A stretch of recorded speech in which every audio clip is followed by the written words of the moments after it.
these days I'll be alright. There's nothing here that I don't like. Just being me, living through my scars as I watch the clouds near and far. Hard to live within the truth, the memories of my youth. I'm doing my best to get it together, no matter the storm or the weather. Living like I had nothing to lose, not allowing them to light my fuse. I know I can't be the only one, a different path I never dreamed I'd find.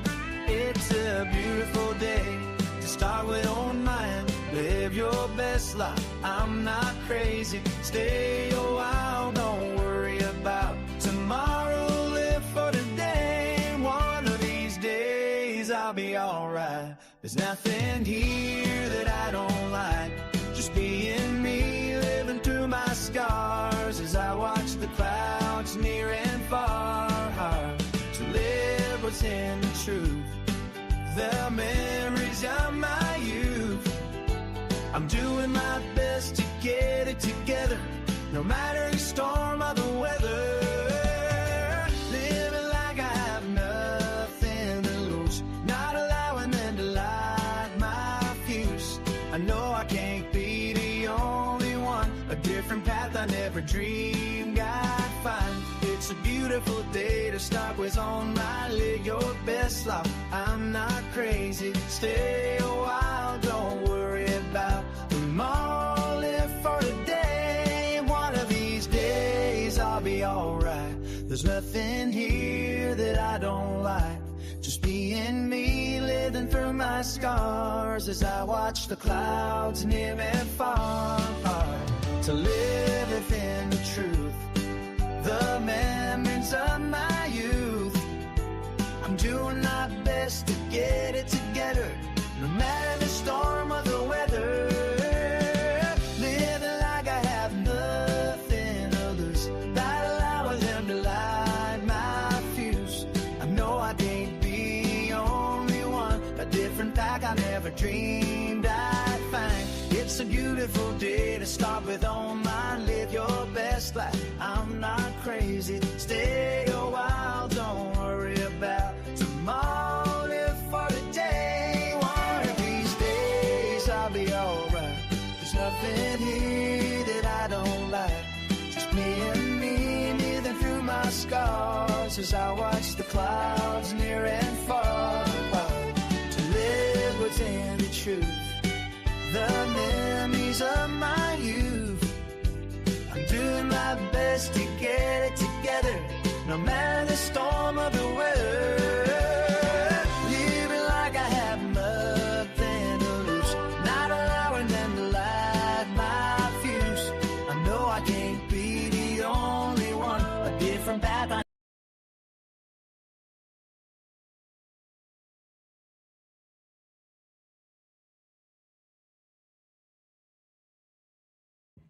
It'll be better if I turn my microphone on, y'all.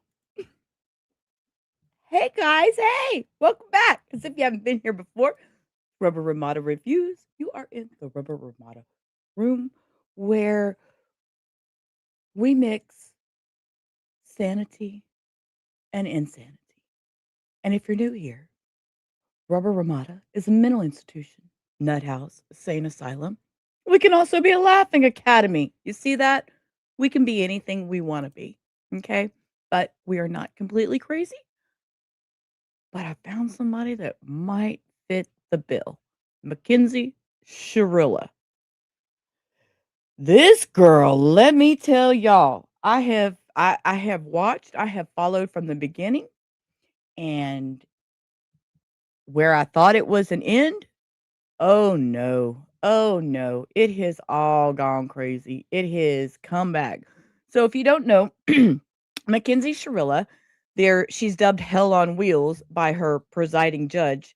That was a judge that she had been on. She's an Ohio woman. She's serving a life sentence for intentionally crashing her car at 100 miles an hour into a brick building in July of 2022.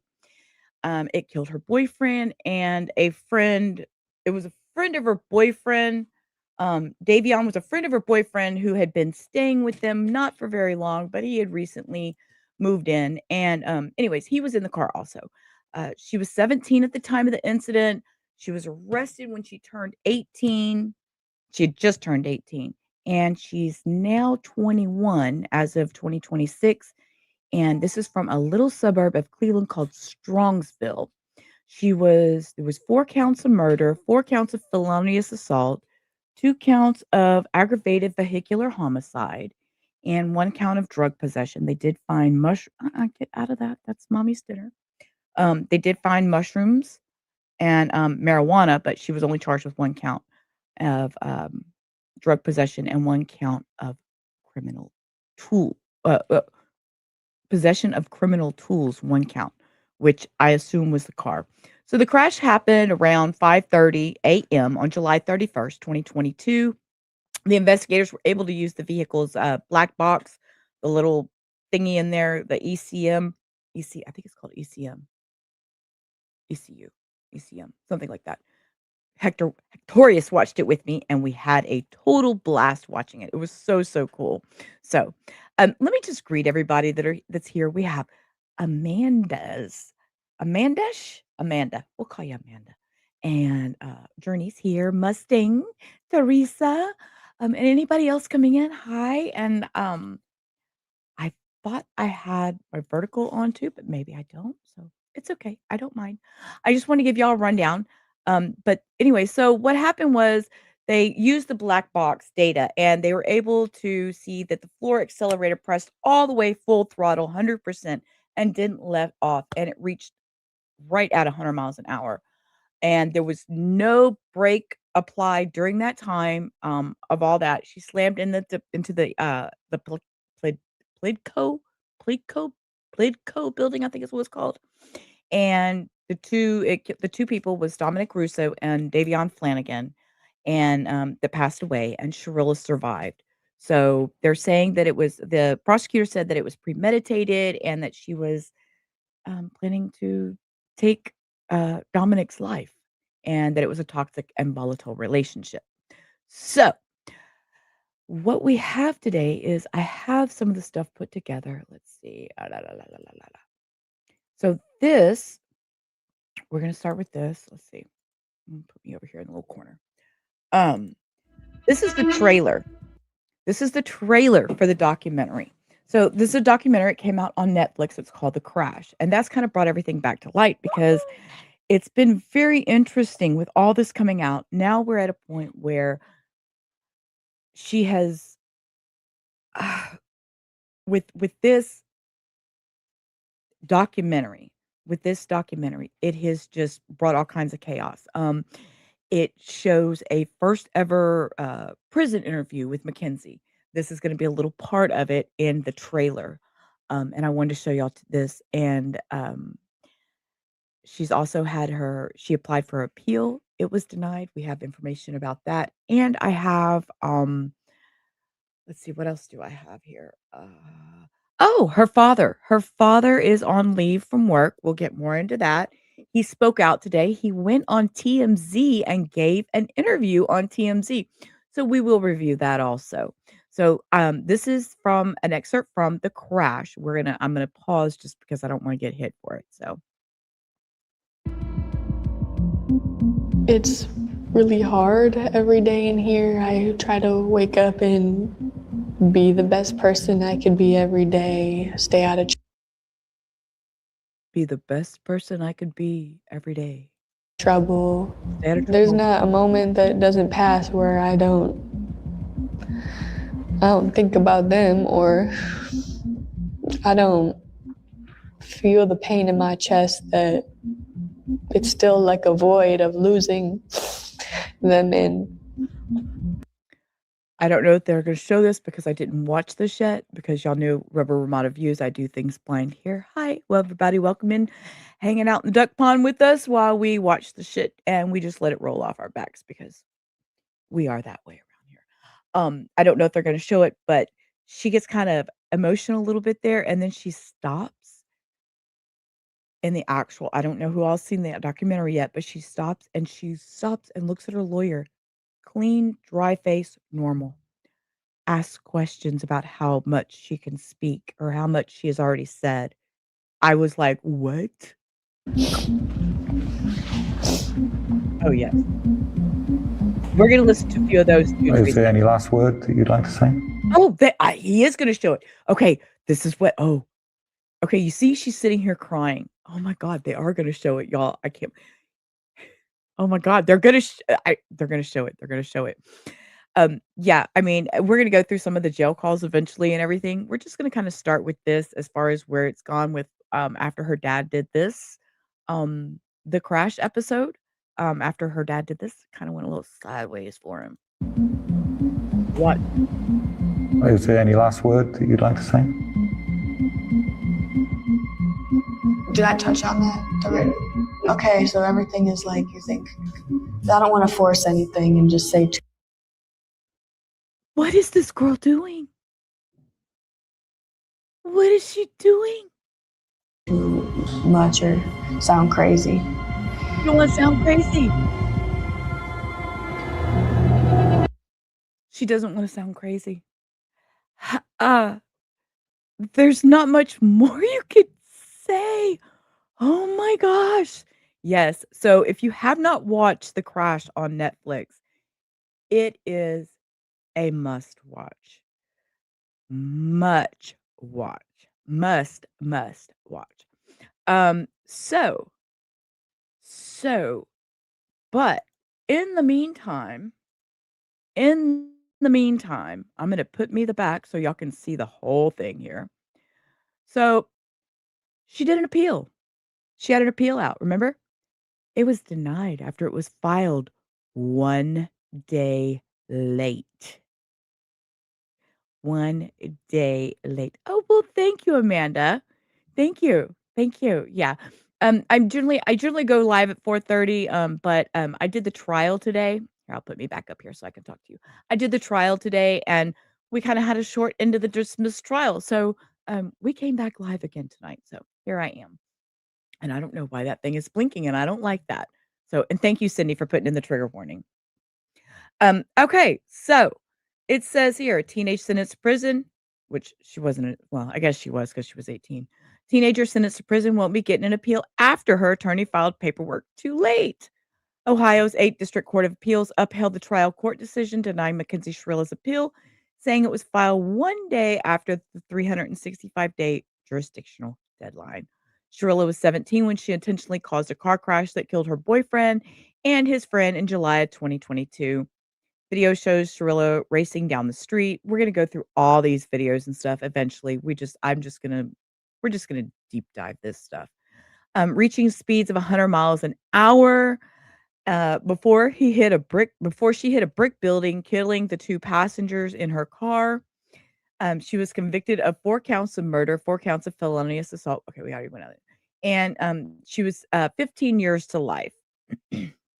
Under Ohio law, a defendant appealing their verdict has 365 days from the time of the trial transcript is filed with the courts of appeals to submit their petition for appeal. Shirilla filed her petition on October 24th, 2024, 1 day after the 365-day deadline. In her appeal to the 8th District, Shirilla argued that the clock didn't start until December 15th, 2023, when transcripts from the hearing found her case from juvenile to adult court were filed. The justice sided with the state, which argued that a juvenile hearing does not satisfy the statutory requirements of trial transcript. Shirilla also argued, yeah, she's another loony. We need to find it's instead of Looney Boone, we need something else. Shirilla the killer. Um, Shrilla's also argued that because the 2024 was a leap year, she should have been given an extra day to file her petition. But the justice disagreed, saying Ohio law is clear that a PCR petition must be filed within 365 days after the trial's transcript is filed in the Court of Appeals, not on the date's 1-year anniversary. So jail records show that Shrill is currently held in the Ohio Reformatory. Okay. So we're going to jump around a little minute.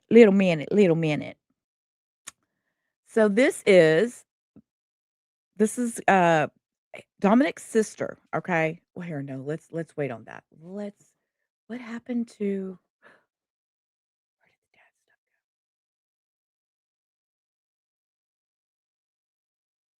go? Oh, okay, here we go. Sorry, wrong one. I want to go here first. Here first.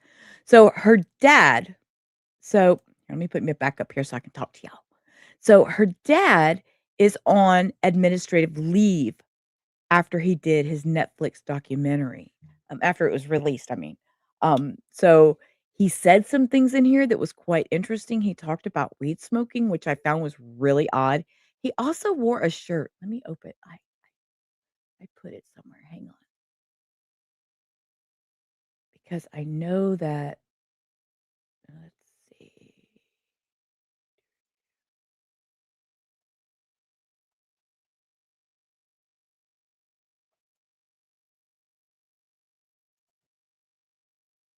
Okay. So this is the shirt he wore. This is the shirt he chose to wear during this Netflix documentary. People are losing their ducking mind. It is, Teresa, it is tacky as hell, okay? And to wear even when Hectorius and I were watching this on our own, when him and I were sitting in our living room, we're like I said, "Is he really wearing that shirt?" And we were just so, like, dumbfounded and taken aback. I'm yeah, I this has been a total crazy thing.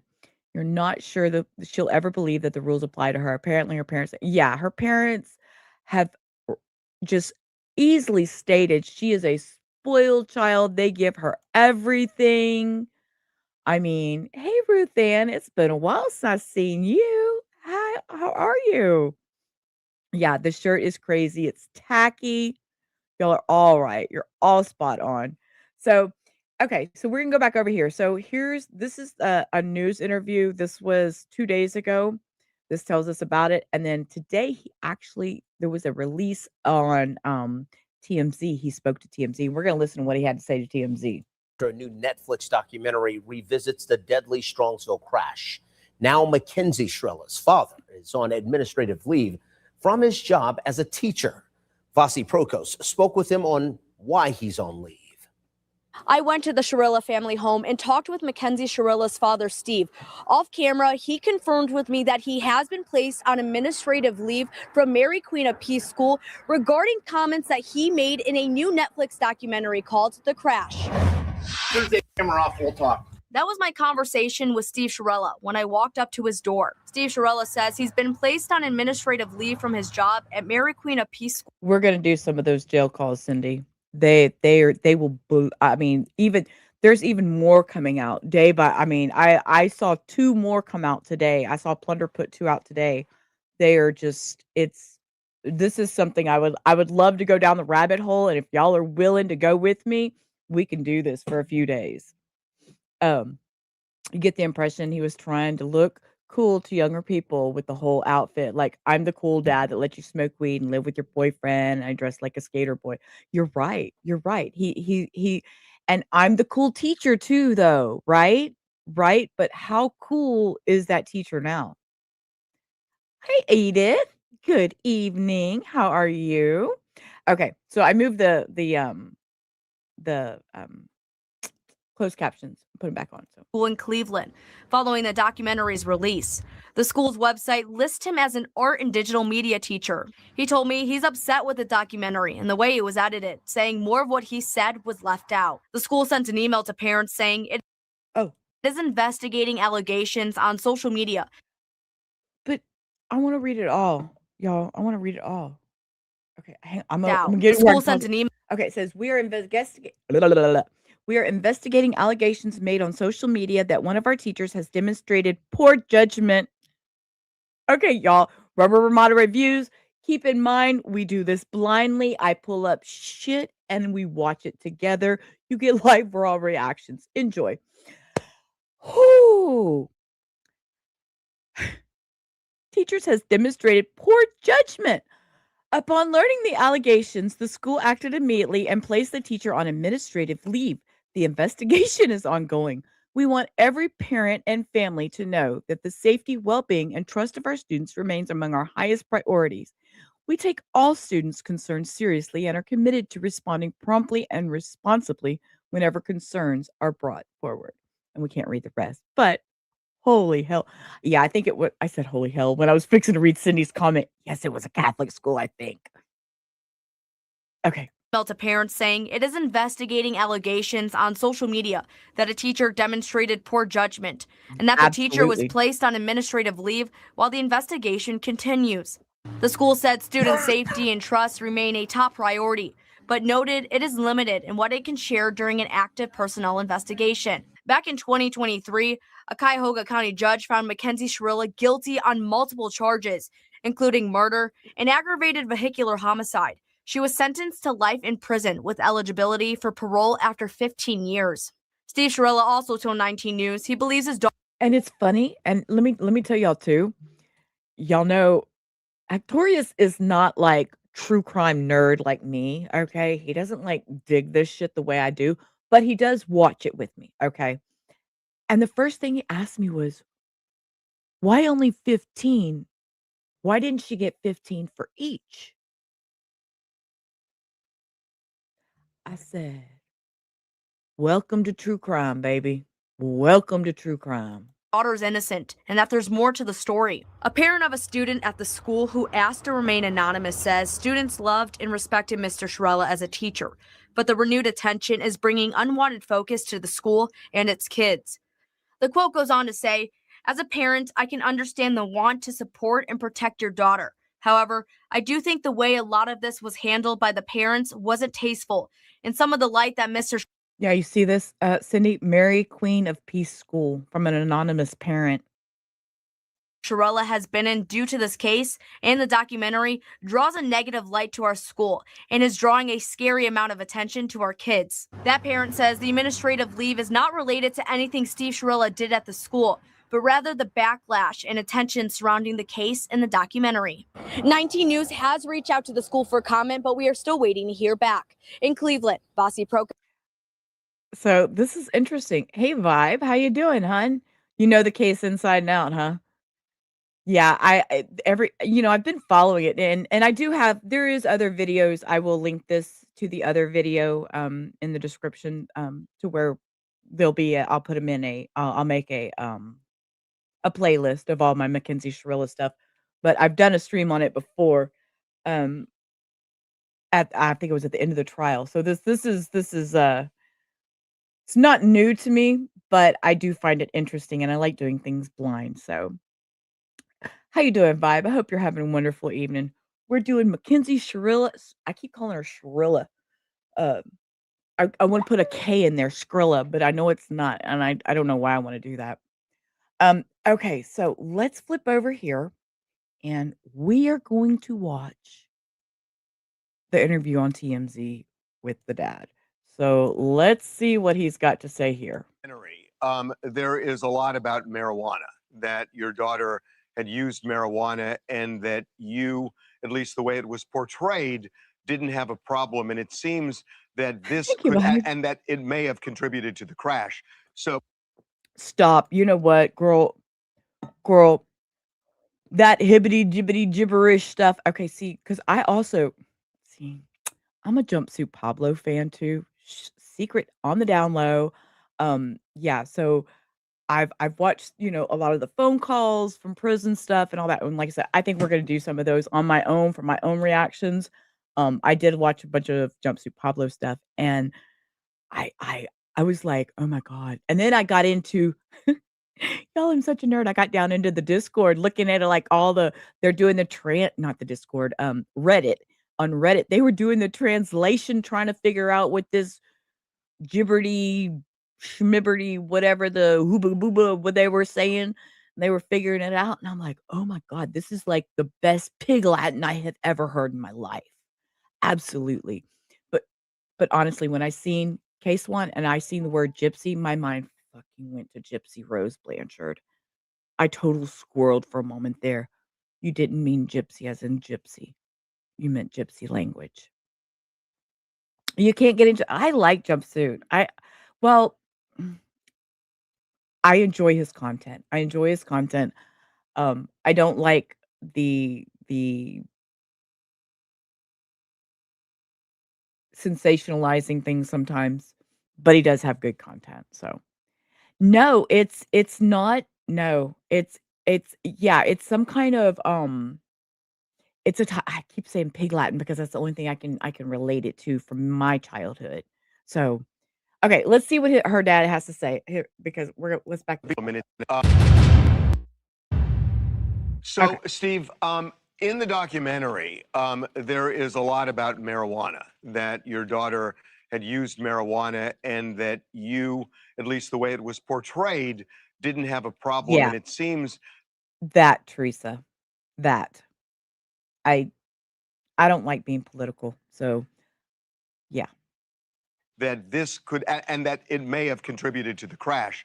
So, because remember, she apparently didn't even try to apply the brakes, and she was going extremely fast. So, yes, Carney talk. on the marijuana side, which seems to be pretty relevant, what do you say about that? In the documentary, that is part of a longer answer. That was one part of, and I can't remember what the question was because the documentary people had interviewed us for 2 days straight and then came back and did more interviews. So there was a lot of questions answered. Damn it, case one. Get out of my list because girl, here, just so you see, I already have that. Okay. We're watching that tonight. Get out of my do you have eyes in my computer? Get the fuck out of my computer, case one. Girl, you and I, get out of my computer. My answer wasn't my It's answer. coming. I explain this wasn't in support of marijuana, and it wasn't saying I'm smoking marijuana.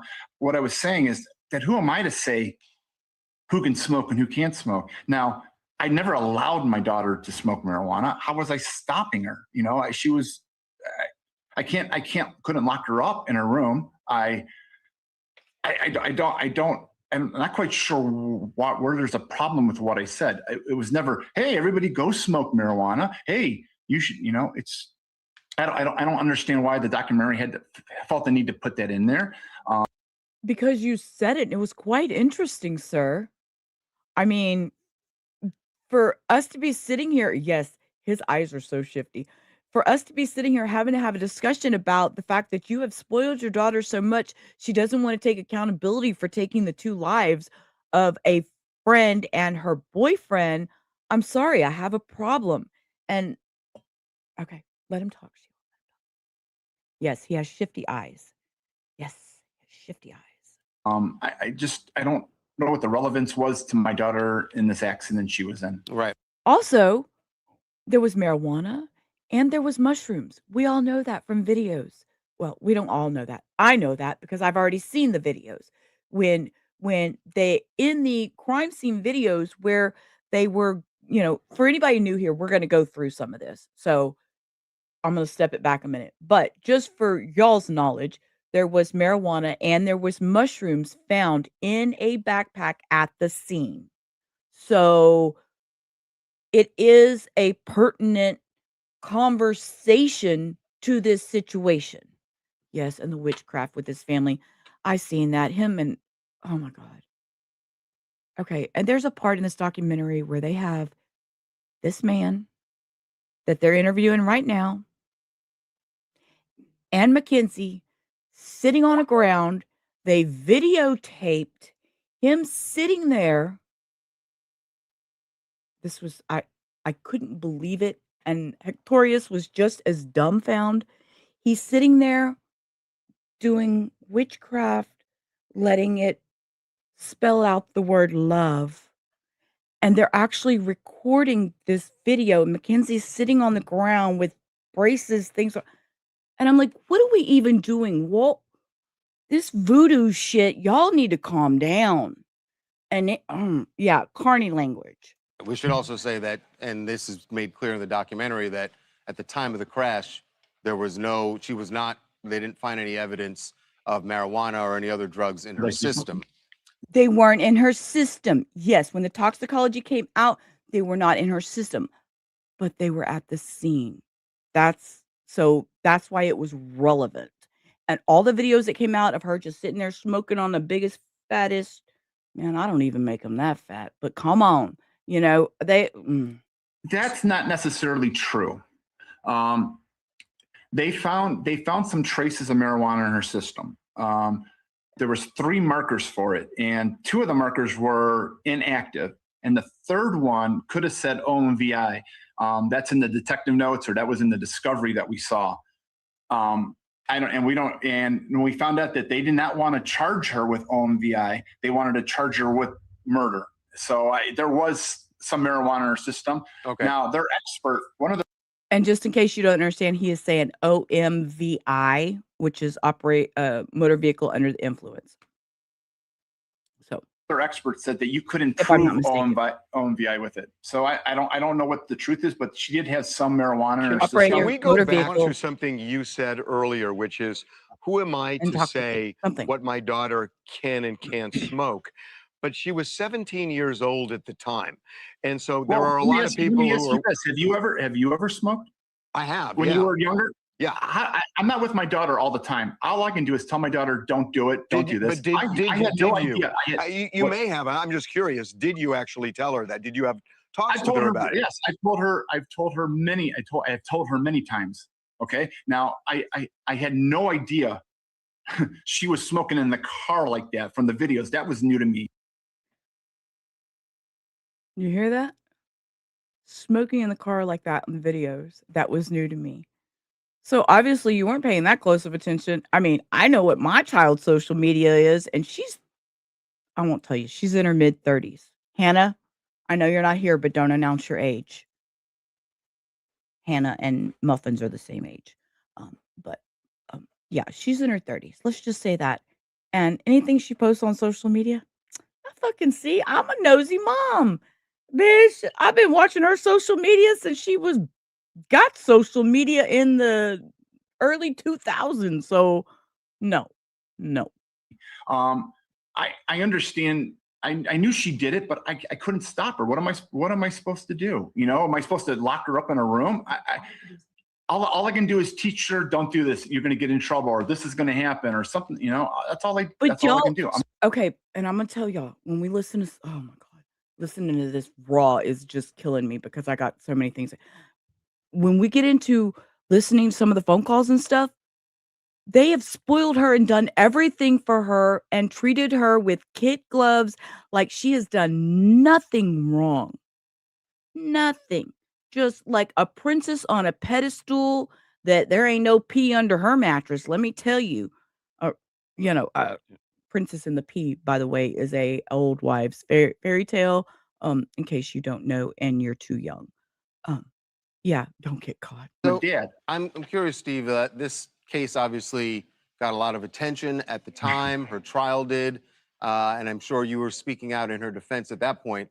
What changed? I'm curious what the school said to you. What they saw specifically in the documentary.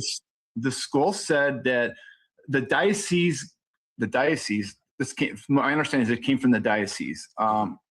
They got inundated with some phone calls from concerned parents, and they decided to put me on administrative paid leave until they did an investigation. And that's what I've been told. They're supposedly doing an investigation, and that's all I know. So that's what I was told. Well, sir, you're getting paid on leave. So if I was y'all, okay, stop the press. Stop a minute. Okay, let me tell y'all something. If I would look, I'm sitting here, I got joints in my hand ready to smoke and calm myself down. I'm gonna have to turn this camera off in a minute, calm myself down for a second. If I was on pay y'all see I'm getting hyped up. I was on paid administrative leave from my work while they did an investigation.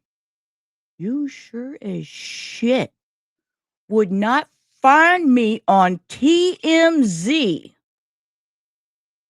spilling my guts. Look, I just looked back and seen myself in my little thing corner. I look like my mama, like when she got mad. Okay. They need an exorcism. They need more than an man, what the fuck? If okay, look, y'all, come on, as adults here, as common sense adults, if you're on paid, let me take my glasses off. I'm gonna talk directly to this camera. If you're on paid administrative leave from your work, who in their right mind is gonna go on TMZ and talk about all of this? What the fuck is wrong with you? I'm sorry. I find this so stupid. I'm I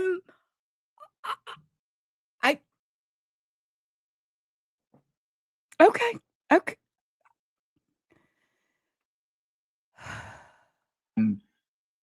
Blah blah blah. Now the internet has gone absolutely crazy about stuff, and that's now you guys are calling. So Well, I mean, and I get your point too. And you answered the phone, sir. Sir, you answered the freaking phone. And you're having a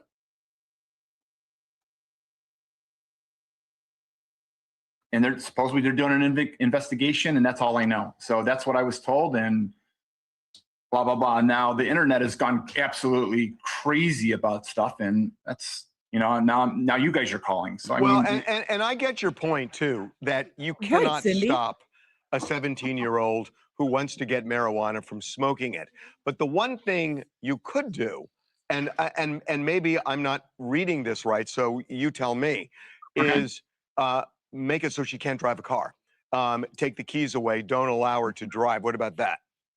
mind you, I had no idea she was driving and smoking. Now, I got a daughter who's 17, almost going to be 18. If I'd have known, I would have had issue with it. I would have had huge issues with it, but I didn't know. That's your fault. I didn't know. I mean, wrong button. What else? Wrong, y'all. I'm hitting buttons and I'm pushing the wrong damn button. I'm pushing the wrong damn button. Okay, you should know what you're. My child has social media for over. I think how old she is.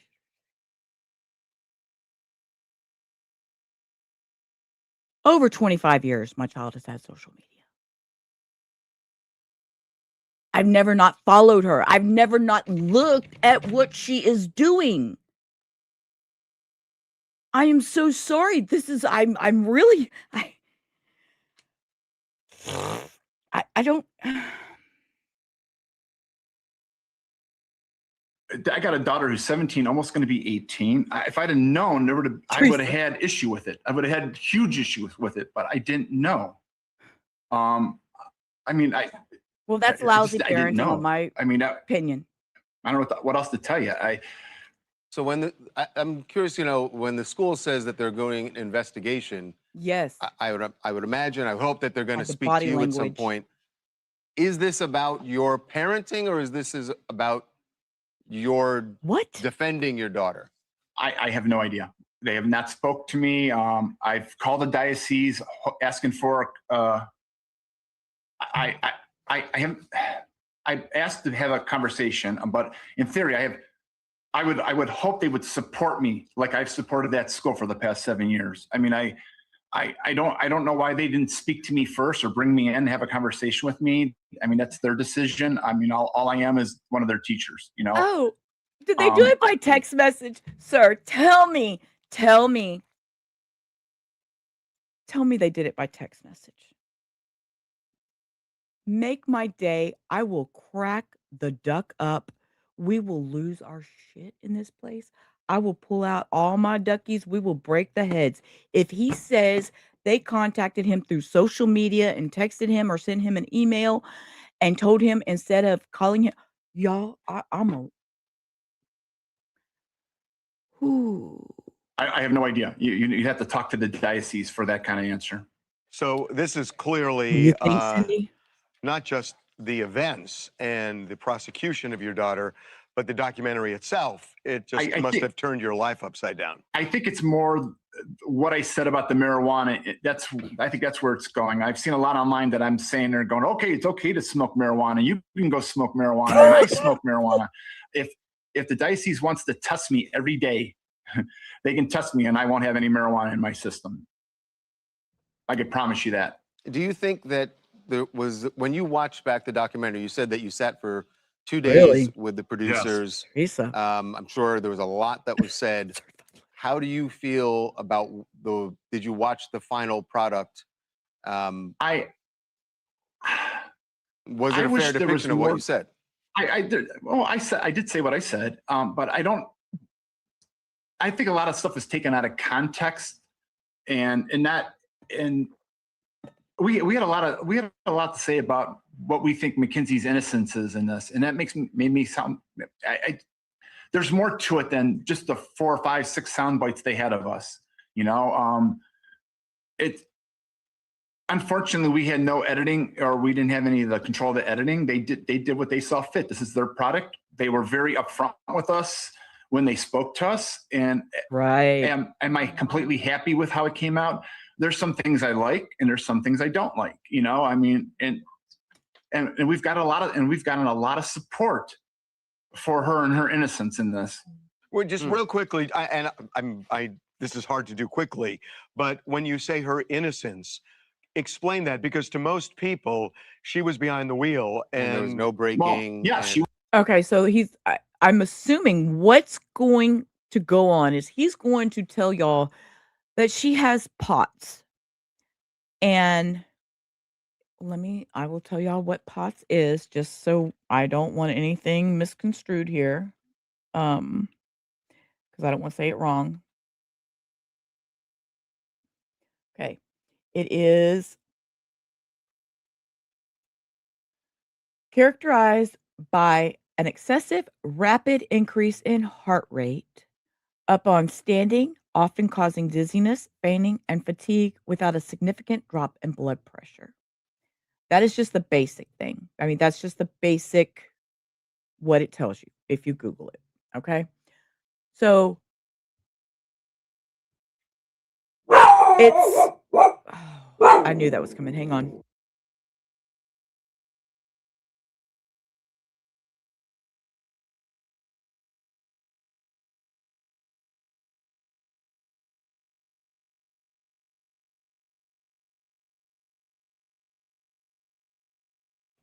Okay, here. Here, baby. Okay, calm down. Take that. Calm down. I'm sorry. I'm trying to get her to calm down. Calm down. You're okay. So, anyways, it's called postural orthostatic tachycardia syndrome, and it's just there's a variety of symptoms. Here, I'll let y'all look at this real quick. Can you see that? Let me see if it's showing up on my screen. Let me move me to the back. Sorry, the dogs are gotten a little hairy.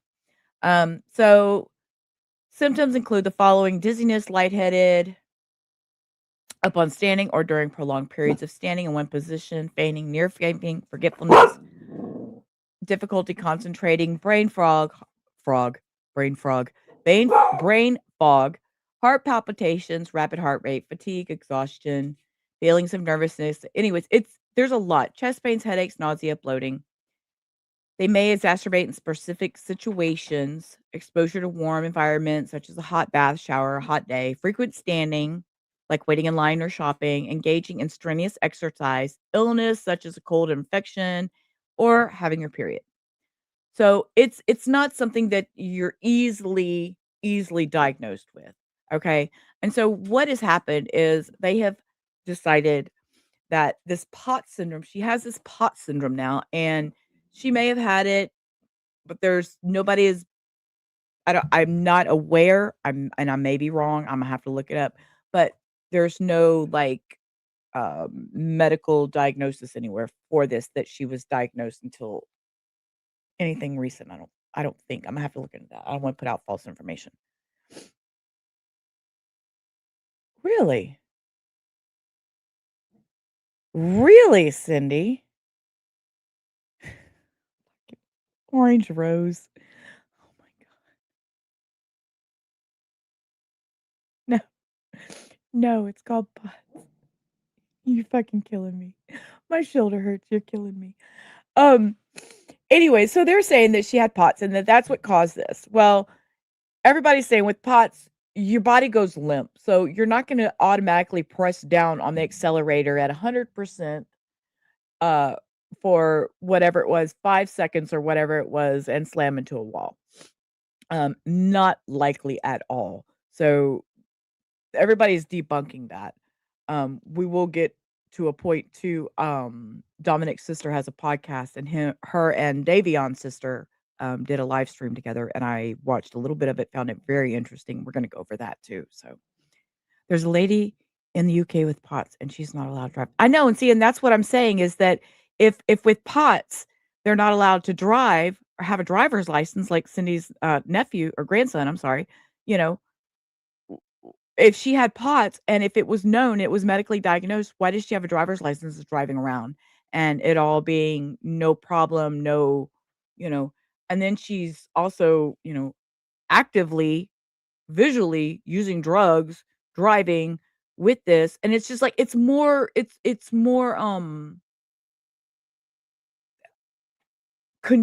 makes it more confusing to me because it's like, okay, now I have more questions. You watch it was great. We're gonna go over that. I wanted to get to it tonight, but I'm not sure we're going to. We're just gonna have to see how long I can be here because you can see my dogs are acting up. But I wanted to be here a couple hours, so She was. There is zero. This is hard to do quickly, but when you say her innocence, explain that, because to most people, she was behind the wheel And there was no braking. Well, yeah, she was. There is zero evidence of intent and prior calculation in this case. There's no evidence. And sir, how about I think it would. Oh God, I wish I could show the documentary. It was like 2 weeks before, and this is elsewhere has been said. A couple weeks before, there was an argument, and he grabbed the steering wheel, and somebody had to come pick him up, if I remember correctly. And then there's videos of fights. Dom telling her, "No, you cannot come in," and he's recording the phone call on the phone while she's banging on the door saying, "If you don't let me in, all these bad things are gonna happen." Sir, you might need to go rewatch some things because I think this man's a little confused. Yeah, he's confused. That's it. I'm sure of it. And the only evidence the prosecution actually has, there's no evidence. There is zero evidence of intent and prior calculation in this case. There's no evidence, and the only evidence the prosecution actually has is 4.74 seconds of black box information. Your car has a black box like the airplanes, but it doesn't record the cabin sound, all that. It's mechanical, and it is a non-linear recording. And what happened, or what our car expert said happened, was that the car was, I can't explain the speed. First of all, I have no idea. Nobody is ever going to know what happened in that car. It's not that the car was going fast. It's not that the car crashed. It's why. There's no explanation of why. And the prosecution, even in this documentary, says, look, I turned over every rock. I looked at everything and I couldn't find anything. So it's murder. So she did it on purpose. This prosecutor, in my opinion, is lazy. It's like the wife dies and they instantly think it's the husband. Sir, so there's so much in this case. Oh my gosh. Orange is on fire tonight, y'all. We all have to excuse Orange. She's on fire tonight. The sass is coming from the Orange Rose. That's where the fire is at in the chat. Whoo! I love you, Orange. Look, she's a spicy little shit tonight. You go. Edith is gonna check you. Edith is still in here. She's gonna check you. She'll tell you what was in his pockets. It's probably some weed. And there's so much omittance of evidence and changing of evidence and illegally changing evidence. There you go. There is Steve, you're not suggesting there was something that went wrong with the car, are you? I mean, I don't know. It could have. It's possible. Because the black something- box would, I would think the black box would have shown that if there was a No, mechanical. I think what you're saying. Hold on. Yes, yes, it would have. Yes, it would have. Oh my gosh. Oh my God. I'm gonna lose my shit. I'm gonna lose my shit because you know what? That was the first thing that Hectoria said while we were watching this documentary, right? And the first part that come on in the documentary, they start showing about the crash. Okay, it's a Toyota. Okay, so in case you don't know, um, Hector worked for Toyota for many years. He is a technician there. So he does know a little bit. And the first word out of his mouth when he seen that video come on was, "Get that black box. Get the box. Get the ECU." No, he didn't say the black. He said, "Get the ECU. It'll tell you everything." He doesn't know anything about this case. Okay? He knew nothing about this before we sat down and watched this. First thing get the ECU. Okay? It'll tell you everything. That's what he said. He was like, it'll tell you everything. Just get that. So, sir, I think. But I would think the black box would have shown that if there was a No. mechanical. I think what you're saying. Hold on. I think what you're saying is this sounds more like, at least in your head, vehicular manslaughter than it does murder. It is vehicular homicide, and it should have never left the juvenile court. Yeah. That car was coming down that street at a good clip, and I don't know if I'm assuming you have no idea what the road looks like, but the road has a little bend in it towards the end. The car hit a dip in the road that's giant and dangerous, and we've got all kind of video of this dip. And when I went through it at a good clip, my car went flying. You did what? Bottom out marks in the cement, sir. Oh, that's safe. That was so safe. That was great experimental. Let's go out here and drive down this road like an idiot, like my daughter, just to see how it. Oh my! I can't with this guy. Yeah, I'm with Edith. I The city just fixed it this year, over the summer last year. They finally filled this giant hole in. Before the car hit the building, crossed the road, the car thought it was flipping over. There was our car expert. Sorry, I'm just trying to get my thoughts straight while I'm saying this. Okay. Our car expert said the car thought it was flipping over. At about 5 or 6 seconds prior, there was the car system or felt the car go to the right, yanked on the right. And this is about the time where that dip was. The car thought it was the car safety features thought the car was flipping over and deployed both side airbags. And our car expert, and this is 4 or 5 seconds prior to her crossing the road, even before hitting the building. He said that the black box turned on and started recording, which is nonlinear. So the prosecution has only 4.74 seconds of information from when the box turned on to the accident. They have no idea, absolutely no idea what that car was doing other than going fast, which is reckless, from when she turned on the road. So there's so much more to this than what the prosecution put forth. We have we have contradictory evidence about things that were said in the court. There's nothing that says prior content or prior calculation, and there's no intent. We you know what? We're out of time, but we hear your point. I mean, your point is that you need to show intent in order to prosecute somebody for murder, and you're saying that this feels to you like the most they could show is reckless, is vehicular manslaughter. And her not pressing the brake, is not intent. Now, again, nonlinear. We get it. I get it. So look, we are look. TMZ is like, no, shut up, sir. They're like, get him off. We're done with him. Oh, that was great. Look at their faces. Their faces. Let's see. Cindy says, I had to step away from, but I'm not sure if it was risk that she either text or phone message somebody she was going to do this. There was previous messages, which we might get through some of the texts, not tonight, but we might get to some of them. We're going to watch with, I think that's going to be on the next thing we watch, because that's going to be this. Okay. So this is Tyler Proctor's interview. Okay. This was put out by Plunder. 4 days ago. So this is Mackenzie's ex-boyfriend. Well, I didn't want that to do that. Make that go away. Here we go. So let's see what Plunder had to say. She says, ex-boyfriend said there was a dispute after her and Dominic Russo left the party before the crash. Because they were at a graduation party is where they were at before the accident happened. They were at a graduation party. She had told people she put a spell on him so he couldn't break up with her. So this is why couldn't they put the body cam closer, Tyler Proctor? So there's so much noise.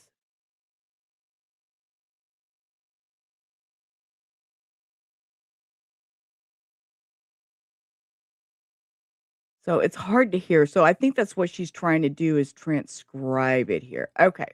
So it's a little hard to hear. So y'all know with that, I'm gonna play with volume. So I'm gonna let it play for a minute and see how bad it is. I'm sure it's got crackle in it and all that. And all my links will be in the description box below after the stream.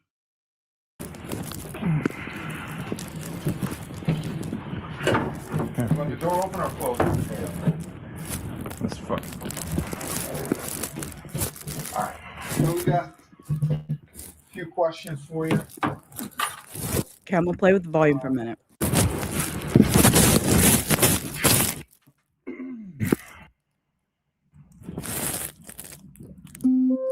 We understand you're not under arrest. Yeah. You walk out anytime you want. We have approximately 10 questions that we wanted to ask you.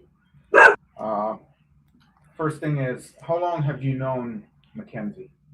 Probably when I moved to Strongsville, so ninth grade. I came here probably when I was 16. I came from Brook Park. Yes, and also this was a bench trial. She did not have a jury trial. It was a bench trial.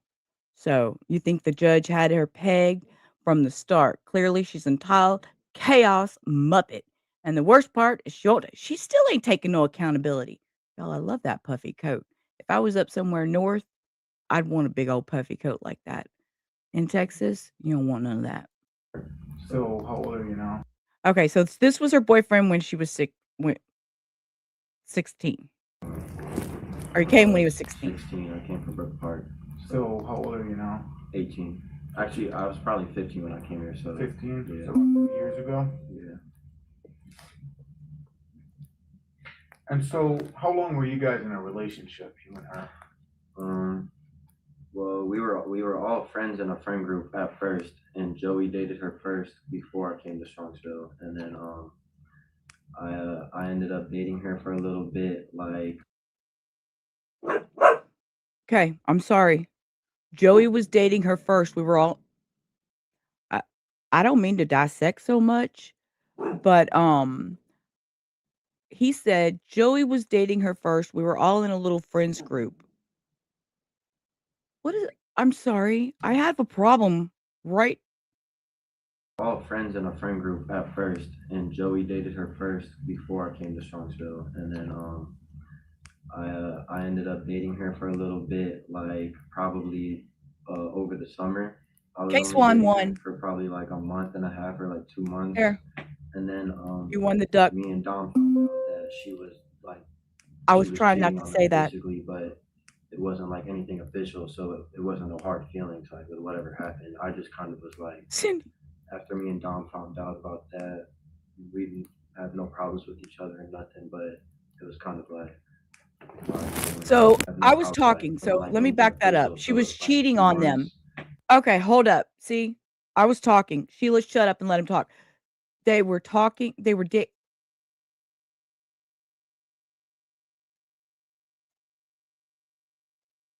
She was cheating around on both of them. I heard him.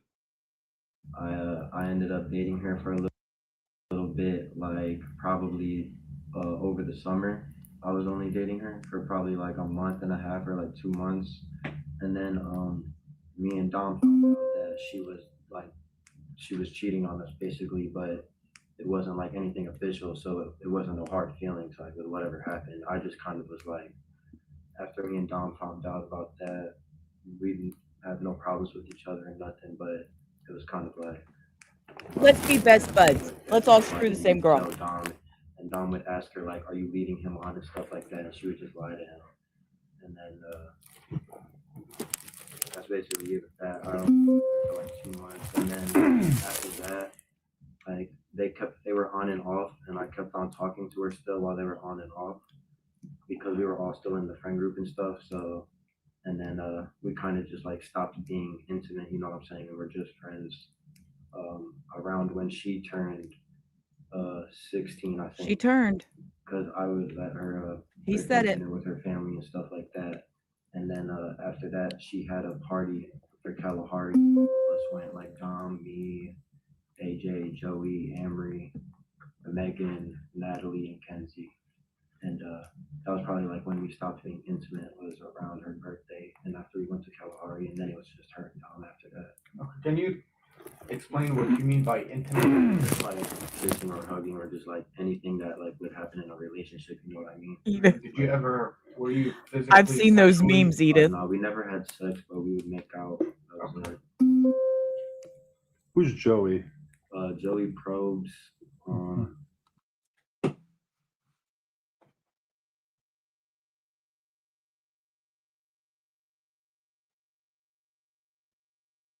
I'm sorry. What's the God? Y'all, I can't make this shit up. Comedy in the chaos. We're talking about everybody getting a turn. And what's Joey's last name? How did we get here? I'm sorry. I'm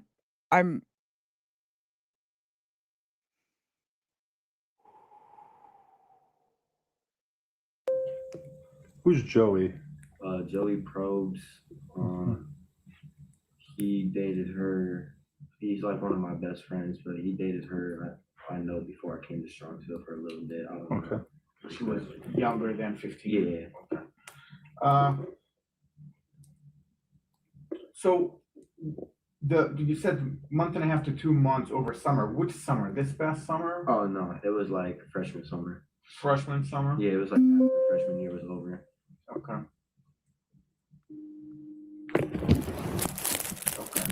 So describe the relationship. What was she like as your girlfriend?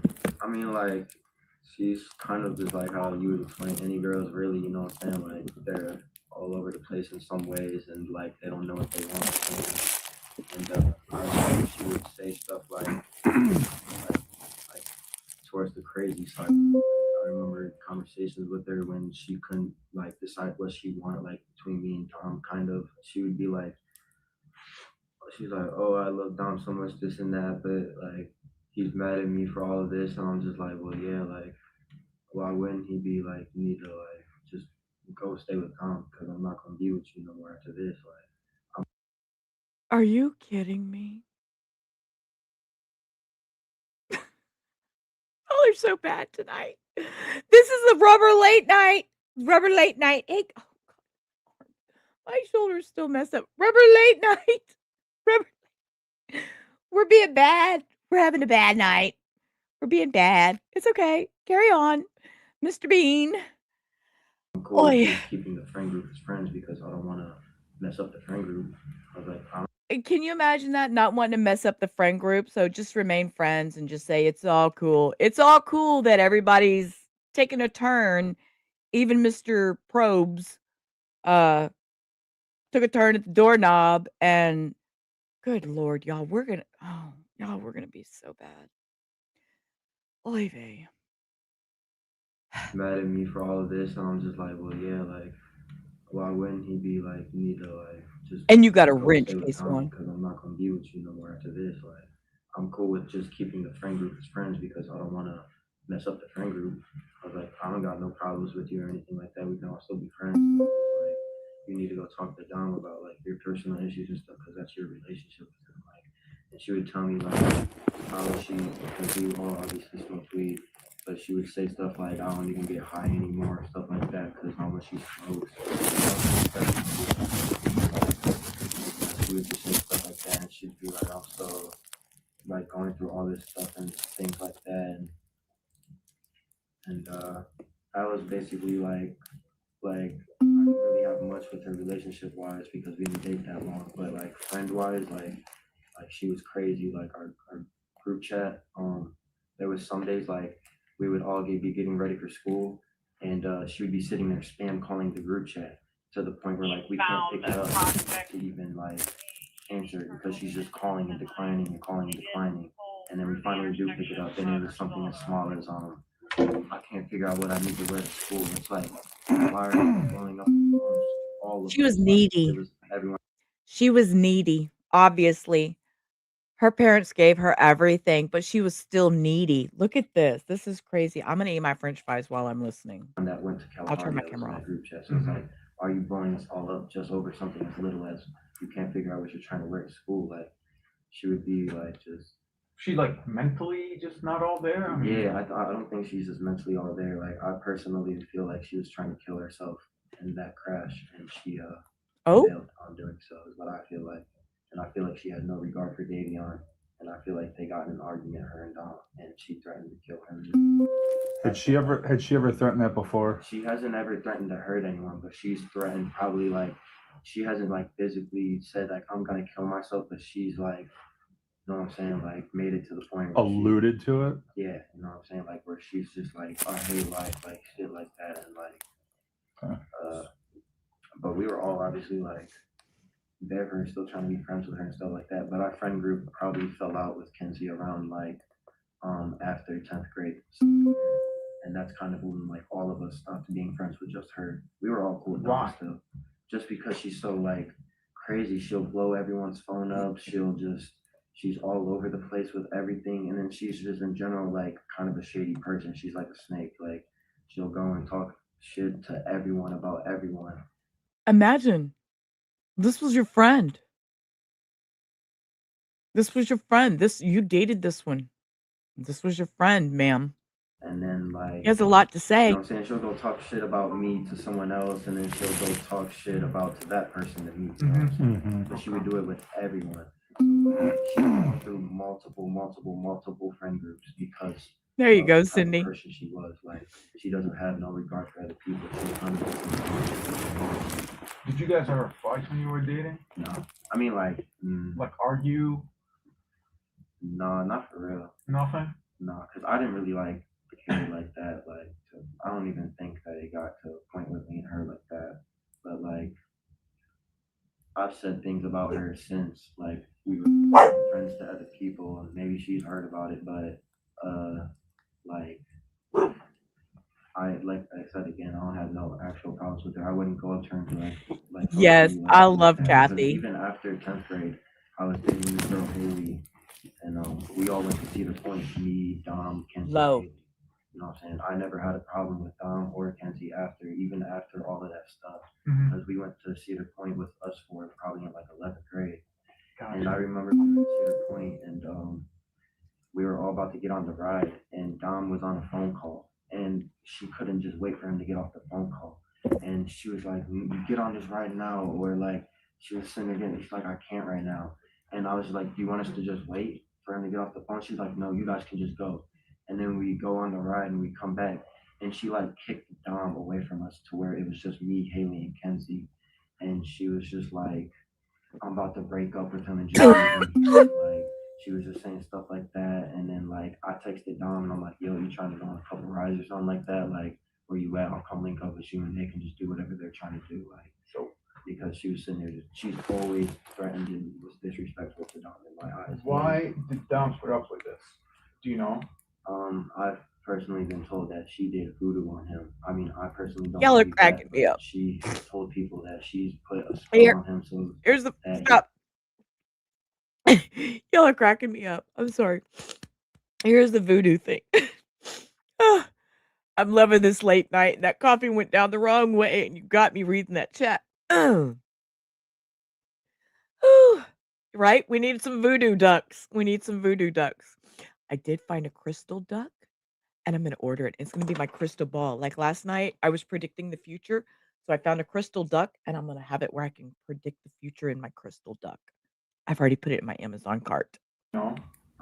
I've personally been told that she did voodoo on him. I mean, I personally don't believe that, but she has told people that she's put a spell on him so that he couldn't break up with her.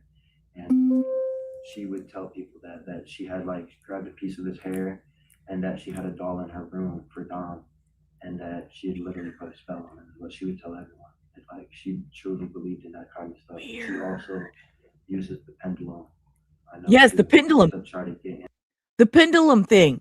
That's what I was talking about at the cemetery. Her dad was using the pendulum thing. That's what it was called. And I couldn't think of the word for it when I was talking earlier when we first started. The pendulum. That's what they used at the cemetery. And it was over a thing trying to spell out the word love for her sitting. I swear they were sitting at the cemetery. It may have been a park, but it looked like the cemetery to me. In this crash, the crash thing on Netflix. Y'all, it's weird. She tries to use it, but she would tell everyone. And, like, she truly believed in that kind of stuff. And she also uses the pendulum, I know too, to try to get answers. She tries to use it now to talk to Dom because I'm friends with I'm related to Dom by religion and law. He's my like God God. I'm related by religion and law. It was at the cemetery. Okay, Edith. I remember seeing the video. It was at the cemetery. See, Edith's on point. Edith's on point. She knows what we're doing here. Girl. Make sure you have them damn notifications set to all because I need you here. You be one of those, give me that back end of more that little extra info of stuff that this old lady's forgetting. So you can predict the future too. I see more. No more. No more. She gets no more. No more. Blast, Orange. You are a blast. You're killing me tonight. You're killing me tonight. You're killing me. Hey, Rock Chalk, how are you? Oh my gosh. Okay, so we're going back. How? Yes, Case One. I remember that. I remember that. Oh my God. Oh Lord. So he's related to him by religion and law. I'm gonna back this up because I need to hear him explain this again. These kids, I swear, I don't understand religion and law. There you go. Orange Rose. I told y'all. Look, she's on a roll tonight, y'all. Yes, and that shrine. I just Because I'm friends with I'm related to Dom by religion and law. He's Religion. my like God God cousin-in-law. God cousin-in-law. Like God cousin-in-law. yeah, I heard that. I've never heard of that. I actually just heard. I recently heard that. Okay. Yeah, because my I've godmother. never heard of that. Who is your god cousin-in-law? Y'all need to help me out here, okay? And if you're on the replay crew, put it in the bottom because we need to know what's a god cousin-in-law. I'm I I really don't know, and I don't think I'm willing to Google that today. Markella, and then Markella is about to marry Johnny, which is Wait, one of he's gonna and, tell us. Hold up. Okay. Yeah, because my godmother Markella, and then Markella is about to marry Johnny, which is someone in Dom's family. So Gotcha. that would have made him my Yep. cousin-in-law. So let me ask you this. Okay. That is the weirdest thing I have ever heard. Okay, I'm hit play. I gotta check my text because y'all know who that is. In talking to your mom at some point, she mentioned that there were threats that Mackenzie made towards you when you guys were dating.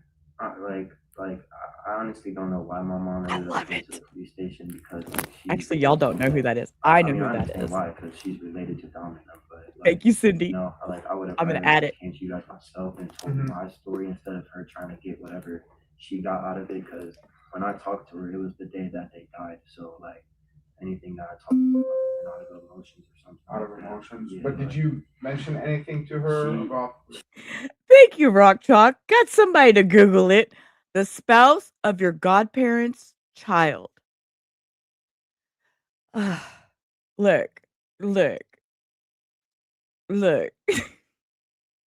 That sounds like some my uncle's brother's cousin's uninvited ex-sister-in-law.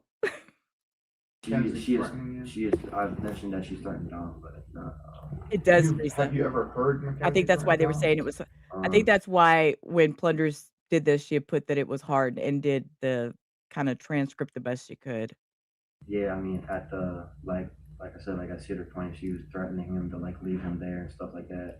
And then like going back to it, we were in this candy shop and this was after they had gotten over arguing and everything like that. She was like, either buy me something or shut the fuck up. No one's trying to listen to you.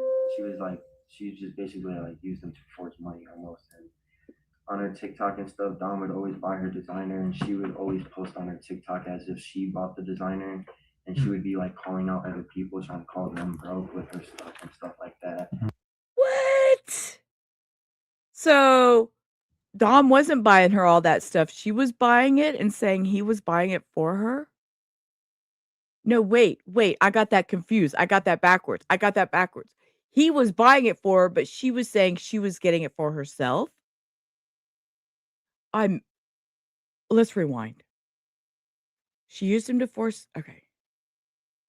She just basically like used them to force money almost. And on her TikTok and stuff, Dom would always buy her designer and she would always post on her TikTok as if she bought the designer.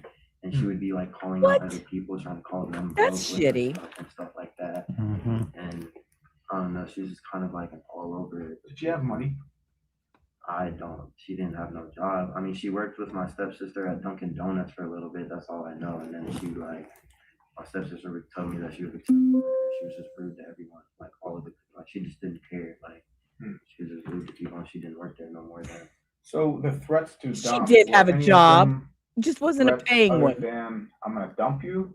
Like were there ever threats like threats of harm? She's Okay, I'm gonna dump you and threats of harm is two way different things. Way different things. probably, I don't know. I think she's only threatened to harm herself. I don't really think she said that she was gonna kill him or anything like that. That's why I think she was trying to kill herself when she crashed. Like, and I think that she didn't have no regard for Davion in the back seat, and she was in an argument with Dom, so it was just a win-win for her. How do you know she was in an argument with Dom? I don't know that. That's just what I think. Okay. Because the Life 360 said they were going. I mean, to go down that road 120, like I feel like you gotta be just like mad or something because like what are you doing? Like So let's go on. Let me ask you about this. For driving, I mean, you said progress is 35. she's You know, reckless for sure. My girlfriend would drive with her. She's like Stop, Sydney. in general. So like that obviously is a part of it. But to be going down a progress 100 is also not just reckless driving. Like there's gotta be something going on. Yeah, he's obviously just a pretty fun smart fact on that, like, this. He's smart on this. He knows this more than just reckless driving. If you're going down that road at 100 miles an hour, see, he's not stupid. She had a job. That's right, y'all. She had a job. And I guess in one way she was getting paid. Because Davion and Dom aren't that stupid, you know what I'm saying? Like they would have said something. I feel like. When you rode with her, did you ever see her get into road rage incidents? Did you ever? Yeah, she's definitely just not like a continuous road rage, but it's like, come on, like you're going like you know. Just screaming at people. Yeah, like, so how often did you? So I know you dated. Were you ever in the car with her? I was only in the car with her a couple of times, really, and her driving the Cedar Point being one of them. Oh, how was that? Yeah, that was the time where she was just like aggravated and stuff like just from like on the way home, for example, she's obviously agitated from the argument with her and Dom and stuff like that. And it's just kind of like, yo, chill out, Mackenzie, like just drive. Like is she just a fast driver? Sounds or like is an she aggressive not driver. a good driver. Like she's a good driver. Not a good driver. Okay. I just like she's careless in general with everything. When you were with her and hung out, Do you hear that? Careless in general with everything. She had no, in my opinion, I don't think she had value of self, of life, of worth, money. It was all given to her, and that's a problem. That's a problem these days. It's a big problem with kids these days. These parents just giving them everything. Seriously. Out with her. Did you ever know her to make fun of people, be mean to Yeah. people? Everyone can say that. Everyone can vouch for that. Like she's a bully, really. Like that's like everyone tries to make it out that like people are and stuff like that. Like I know that when Davion and Don died, for some reason, and stuff like that. She was saying like I'm trying to get people to hurt her and stuff like that. She was instantly coming out to get me, and I'm just like, bro, like leave me alone, like I'm not trying to deal with you and what's going on right now. Like I'm literally like that was part of the reasons why I kind of didn't want to come in here and talk about her is because I don't want to be dealing with extra stuff with her. I don't want something. I want to talk to the police, and she's out there trying to make more rumors. Like Dom obviously was cool with me because Dom was trying to help me buy my car and stuff like that. Like the car that I have now, Dom helps me find. Like you know what I'm saying? Like it just makes no sense to say Dom wasn't cool with me. Right. And then I know that she did the pendulum, which is to talk to Dom like after he's dead. See, right there. Remember, I was just talking about that. There's video of that. Let me see if I can find it. She did the pendulum with Anthony and Abby. And so what came of that? Anthony, he asked if Dom really liked me. And yeah, he said that her jaw dropped, and Abby also told me the same thing that Kenzie liked. Who's Abby and who's Abby is Dom's cousin, and Anthony is dating Abby. Or he was. I think he's dating her again now. Gotcha. So. Gotcha. So when they did the pendulum thing, to your understanding, did anybody ask what caused the accident? I mean, I don't want anyone in the family to get mad at me or anything. What they have personally told me, because I know that people in his family believe in the pendulum, so I don't want to offend any of them. No, we know that they do. I know his dad does. Yeah, and his dad said that he did the pendulum and that he says that Dom doesn't want anything to happen to her, and he wants and he said that Dom forgives her, and that he also said Dom said that she's gonna be okay, that nothing's gonna happen to her. Like she's gonna be fine and get out of this. Basically, is what they said at the pendulum. But I think Uncle Frank is kind of, which is Don's dad. I just refer to him as Uncle Frank. I think he's kind of just like, because when I talked to him because Kenzie was saying that I went and vandalized the memorial, which is not true at all. Like I would never, like why would I go and vandalize them? She kept on making tons of stuff up about me. I don't know why. Like I really don't. And it kind of just hurt me more. Like, cause like why? Like I don't know if it's because I dated her before too, like, or I don't know what it is. Like, but I talked to Uncle Frank, and he said that he was gonna talk to Kenzie and make sure everything stops. And he was just like, everyone talking shit about each other is just gonna keep things going and keep people mad at each other. I'm like, yeah, you're right. Like, I haven't talked to anybody about anything. Like, I've just been trying to handle this on my own. Like, because I was really closer to Davion than I was Dom. I was just getting close with Dom again. But so since her arrest, what's the chatter? What's being said? Nothing really. I ever since I talked to Uncle Frank, I haven't heard her say anything about me really, which was low key like the first month it happened really. Like that's after I talked to Uncle Frank, everything that she said about me stopped kind of. So which that made me like feel better. You ever talked to Dominic's mom? No, I haven't talked to Dominic's mom. I know that she feels differently than Frank does though. I know that in my previous video that I did on Mackenzie, we reviewed the video of Dominic's mom finding out, and that was a very hard stream. That was a real tearjerker. That was a hard one. Yeah, I hear she is the same in prison. Pretty sure. Yeah. Like she feels basically the opposite of how he feels. But when I talked to Uncle Frank, he was telling me like he feels cheated in a way too, because every time he would go to hang out with Dom, he was busy doing something with Kenzie, which was also the case for me. Every time I asked him to hang out, I don't think he wanted to hang out because he didn't want to hang out with me and Kenzie, because I think he knew, like, he got the idea that Kenzie didn't really like me. I think he kind of played an act as in not liking me when he was around Kenzie, because I don't know why Kenzie would go around and actually believe that he didn't like me, you know what I'm saying? Mm-hmm. Like, because he really obviously. So,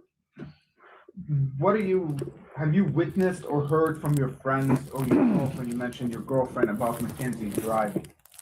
Yeah, my girlfriend just said that she's a bad driver, really.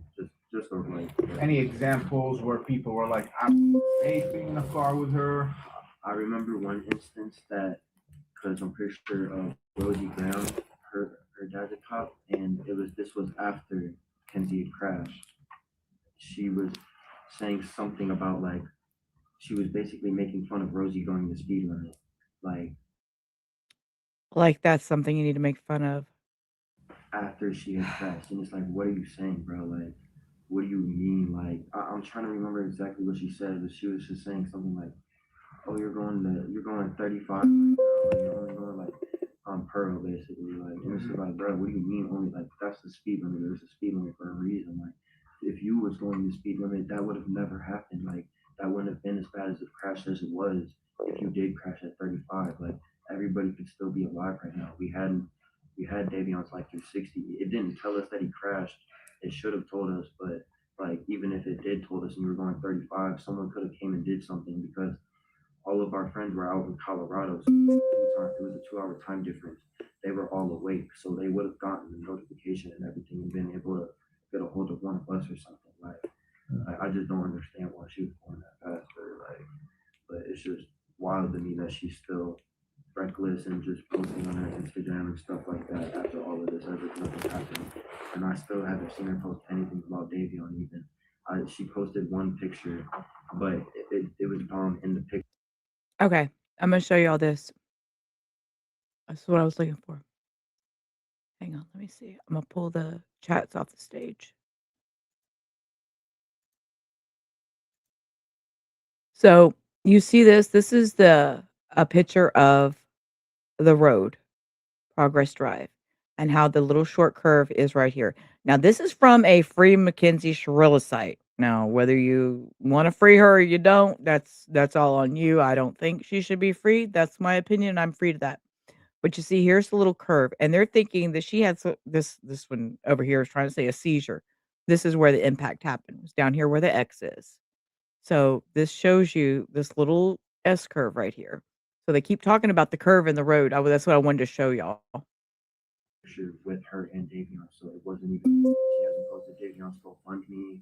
She didn't post she hasn't said anything about Davion at all, which is just like crazy to me. Like she's just completely like It really was ignorant to the fact that she not only did that to Dom, the person that was literally taking care of her, but our friend Davion, who was also going through stuff. Totally innocent too. I mean, he was a third party. He had nothing to do with the two of them. Let me ask you this. Was she depressed when you guys were dating? I mean, you mentioned that. Yeah, I mean, I figured she was because she would just say stuff like, I can't get high anymore. And like I'm not getting it. Like, I keep on just smoking, and I can't get any high. Like she developed a tolerance to it? Yeah. She was just saying, like, she can't feel any better from it. And that just so much is going on for her. And that was like, so like, I can't imagine, like. Did her parents know she smoked weed? Yeah, her parents definitely knew she smoked weed. How do you know that? Because sometimes we would smoke in her backyard. Yeah. I'm sorry. What did you just say, sir? Okay. I'm gonna rewind. I'm gonna rewind. What did you just say? Repeat that. And that was like 10th grade, so like I can't imagine like. Did her parents know she smoked weed? Yeah, her parents definitely knew she smoked weed. How do you know that? Because sometimes we would smoke in her backyard. I didn't care. Yeah, I mean they cared, but they just spoiled her, so it's like they just kind of let her do whatever. Like obviously at the time she should not have been really just doing whatever she wanted. That's kind of why I feel like whatever did now. She just always did what she wanted. She talks to everyone how she wanted. Like we were swimming over at the falls in Olmsted Falls, and you're not supposed to be swimming over there. And cops came and she was just sitting there being disrespectful the whole time, just on her phone. And we're like, Kenzie, bro, like, we're not supposed to even be swimming here. Why are you being disrespectful to them? Like, do you want to get us a ticket? Like, what is wrong with you? Why are you just always like this? Like, even everybody authoritative. Defiant. Gotta have it my way. It's my way or the highway. I mean, I see so much. So much. I could just talk for hours. But I'm gonna let him keep talking because he's obviously letting us know who she is in his eyes. That's not the way you're supposed to do. And like the first time when she came over my house, she was cursing in front of my parents, which made my parents like not really like her and stuff like that. Really? So like, Oh yeah, it's I good mean, she wasn't impression. like being like rude to them or nothing, but she was just like being careless around my little brother and my parents, like just saying shit and shit like that, like damn and like fuck, like because she just like just spoiled and does whatever she wants. That's what she's used to. So she's never really listened to nobody. She's never. Did cared you ever about know nobody. her parents to discipline her, ground her, take her phone away, They anything? definitely didn't. They never disciplined her in any way. They spoiled it for sure. I liked her parents though. Her parents are really nice. Obviously, like they obviously they wanted to take care of her and just treat her like a princess. But you know, you can't always do that. Right. Did you ever know her to use any drugs besides marijuana? I mean, I've heard that she used coke at parties and stuff like that. But that's it. Or trip. That's it though. I knew that Dom didn't like her tripping and stuff like that though because she has epilepsy or she can have seizures or something like that. So Dom didn't really ever want her tripping. I know that. So I'm sure you've heard. It's at this point it's public record, but you know there were some shrooms found. Yeah. It's in the police report Yeah. that's been released. I mean, I don't know what happened that night. I mean, I'm not gonna lie. Davion had texted me that day. He said, "Do you want to take acid with me, Joey, Kenzie, and Dom tonight?" And I just said, "Hit me up later, bro." I was like, "I'm busy right now." And that was the last time I even texted Davion. I'm assuming they didn't take acid because people were saying they had shrooms, so that kind of like steered me away from all that stuff. Like, I don't even think I can touch that stuff again now because of that. Because like, I don't know. And I'd have to say, good for you, little man, because hopefully that gave you the right mind to see that you need to be more responsible with it. As I smoke at home, in the comfort of my home where I know I'm not going anywhere and nobody will be hurt. Nobody will be any different with me doing it at home. And I just, y'all, that's why I'm not one of those people that go out and drink outside my home. I I don't do that. I you know, I understand going to bars and having a good time and stuff as an adult, but we know our limits. And I feel like these children don't know their limits. I call them children. Yes, they're teenagers, young adults. They don't know their limits and they don't know to well, that not that they don't know, they don't take into consideration, understand that what they do now will what they do now will reflect who and what they become in the future, making these choices now. So you got to make choices wisely, is what I'm trying to say. You got to make choices wisely and don't go out willy nilly, smoking in the car, driving all crazy, crashing into things. You don't go jumping in waterfalls when the cops tell you go away. We shouldn't be doing this. And your boyfriend says, no, we shouldn't be. And she's, oh, fuck the police. We're just going to stay here and do this. No, no, no. There are consequences to actions. Like, I don't want to. Just remind you. Right. Because like, if they wasn't like maybe like, 'cause I don't know if Kenzie was tripping or not, but like, if she was, like, that could have maybe even been avoided too, or like, I just don't understand why. And the sad thing She is, would is like they we're let her looking trip at that now fast. I don't this know if young Davion. gentleman is looking at his what's going on. He's having to try to figure it all out in his mind. And now this is his mental anguish that he's going to have to deal with and figure out and try to deal with for years to come because he's lost two friends 3 friends if he still considers Mackenzie a friend. And I'm sure it caused division amongst their friends of who is free Mackenzie, no, she shouldn't be charged. Well, I'll be a monkey's uncle. My camera just unplugged itself. Okay, camera, you do you, boo. Well, let's try that again. Okay, camera. My camera just decided it was going off. Anyways, um, you know, you have these little free Mackenzie episodes and or groups and stuff like that. So now you've got community going against each other emotionally. I mean, it's a lot. This has really played out a whole lot. Dahmer tripping, and that's why they couldn't prevent the crash or something like that. So like that's just like why I don't like I just smoke weed now, that's it. Look, I just smoke weed now, that's it. So you think an argument happened? You in the go, car? sir. I mean, yeah. I mean, you know all of them. From Dom and Kenzie's relationship, like they were just always arguing. She was just, that's just how they were. And like me and Joey always talked about it. We're like, bro, Dom has so much going for himself. Like, why does he stick with Kenzie? Like, he can do so much better.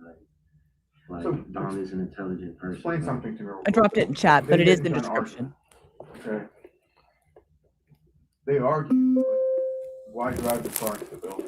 That's why I feel like she was trying to kill herself, and she wasn't really necessarily trying to kill them. I feel like she was trying to kill herself, and she just had no regard for Davion because of that's just how she is. Like that's just what I. Are your friend group or maybe some high school kid? I mean, we've spoken to many, but those this is the consensus that she tried to kill herself.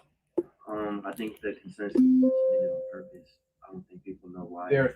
That's what people think. Yeah, people think that she crashed out. Like at least in our friend group, kind of like we don't really know exactly what happened because we don't know like if she tried to swerve or anything like that. But like when it first happened, that's definitely what everyone thought was she was trying to do it on purpose. Like that was the first thing that went into everyone's heads is like she had to have been trying to kill herself when she did that. Because why do you just do that? Like it's not like it was completely dark. There was that sign that was lit up right in the front. Like you saw that sign. It wasn't You guys knew more before we even knew. I mean, before we even had any idea about the speed and any of that. You know, I was hurt. A bunch of people who had access to Life 360.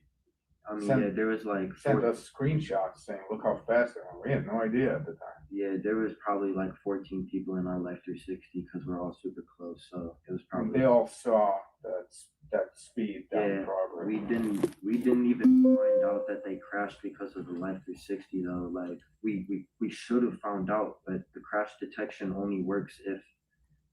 This I found totally interesting. Sorry, I'm over here putting ducks.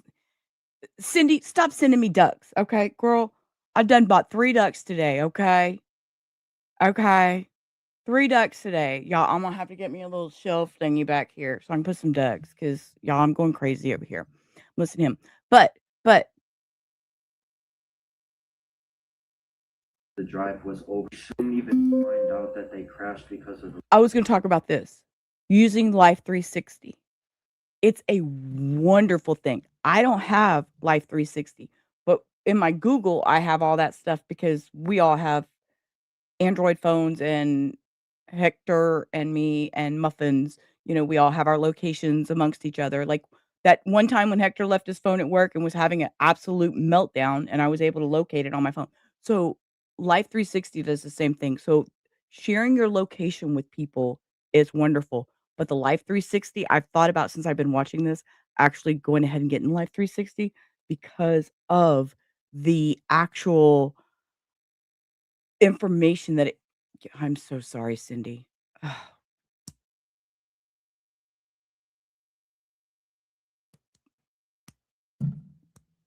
So you understand how important Life 360 can be, Cindy. Thank you for putting that in chat. And I'm so sorry for your loss, and you're a strong woman. But with the Life 360, there's another set of friends that will watch that video too, that come in and they actually show the police their Life 360 and explain to them how they feel like things went down. very interesting. So I'll pull that up and we'll watch that next. Life 360 though, like we should have found out. Oh, it because is the free. crash Okay, I didn't know detection that. only works if the drive Okay, let me was see if I can over a find it. mile long, and if their phone has more than 20% and they don't have low power mode on. And when they crash, it's supposed to call everybody's phone, like everyone that's in the Oh, Life no 360. kidding. Oh, I didn't know I that. didn't And know it's that. supposed to also send out an emergency dispatch because we pay for the premium. Oh, Like in shit. our little group, we all just pay $2 a month. You guys got nothing. And we got nothing, which means that it was either she got over there too quickly because it was too short of a drive for it to have to register the crash, or Davion's phone was in low power mode. So that's just what it didn't alert us though. It was supposed to, but I was told that his heart tore instantly, so it didn't matter anyways. Like whether it did tell us that they crashed or not, I was told that Davion had died on impact. So.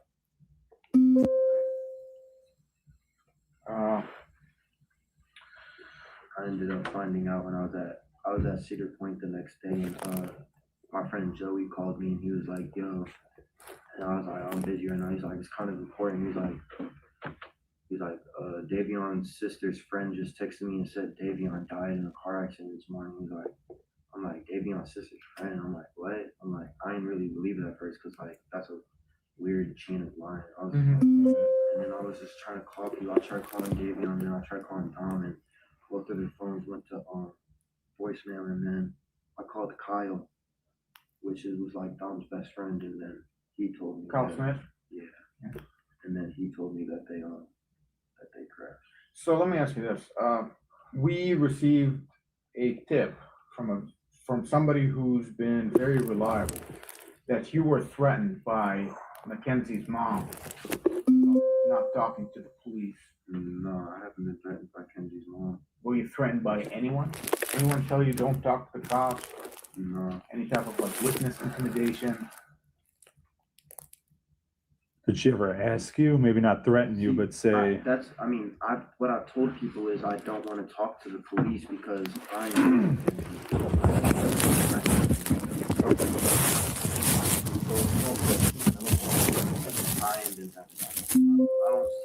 even see Kenzie's mom technically. Kenzie's mom is actually Really? Yeah. Like Kenzie's mom is super nice. When I've known her and when I've been over her house, like I feel like Kenzie's mom's a good person. And also her dad was more of an authoritative figure. Like her dad would try to punish her, but she was still spoiled. So like, her dad didn't really want her smoking weed and stuff like that. I know when she did smoke weed, her dad wouldn't let. Push the button, Sheila. Push the button, Sheila. So you hear what he's saying here. Let me. Her vape. I feel like Kenzie's mom is super nice. When I've known her and when I've been over her house, like I feel like Kenzie's mom's a good person. And also her dad was more of an authoritative figure. Like her dad would try to punish her, but she was still spoiled. So like. So what are we supposed to think with that? He tried to punish her, but she was still spoiled. So what are we gonna blame the mom because the mom was so kind? And I have the video pulled up. We'll play it next. This one only has like 7 minutes left. Her dad didn't really want her smoking weed and stuff like that. I know when she did smoke weed, her dad wouldn't let her vape. I know that. So since the crash, did you see her out and about? I know there were pictures that we got. I've tried to avoid anywhere she would be. It's making us seasick. That she's been saying to everyone that I'm trying to hurt her and stuff like that. So I just don't want to get more stuff put out for no reason.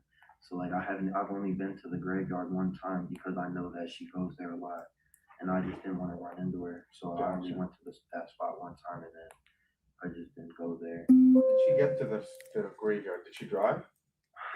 Like her friends would pick her up. I'm pretty sure like random friends would pick her up and take her, and she would just sit there in the wheelchair, I guess. And like then other people would be sending pictures to me of her posting on private stories of her at parties and stuff like that. Like I know that she's been to 2 concerts since. My stepsister seen her at the Playboy Cardi concert. Do you have any of those pictures? No, I don't. I got a new phone since because that's why I couldn't call you guys back was because my mic was broke on my phone. So Last thing I have here. Landon Turner. He was it was weird with him. I was asking him like, what happened, bro? I'm like, you have to because I was looking bad about everything. I'm like, that you were with them last, like I feel like it could have went different ways because I was supposed to be with them that night technically if I did trip with them. And then I was at Joey's house that night too, and Davion was supposed to stay the night at Joey's, but his mom didn't Imagine let him. that. He was gonna be with them that night. He was gonna be with him.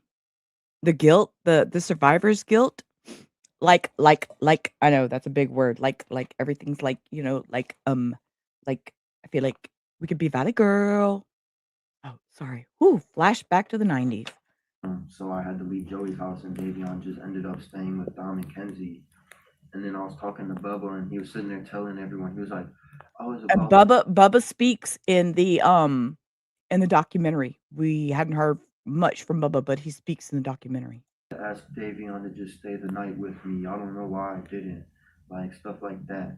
And Bubba lived with it, or Davion lived with Bubba for a little bit too, which is Landon.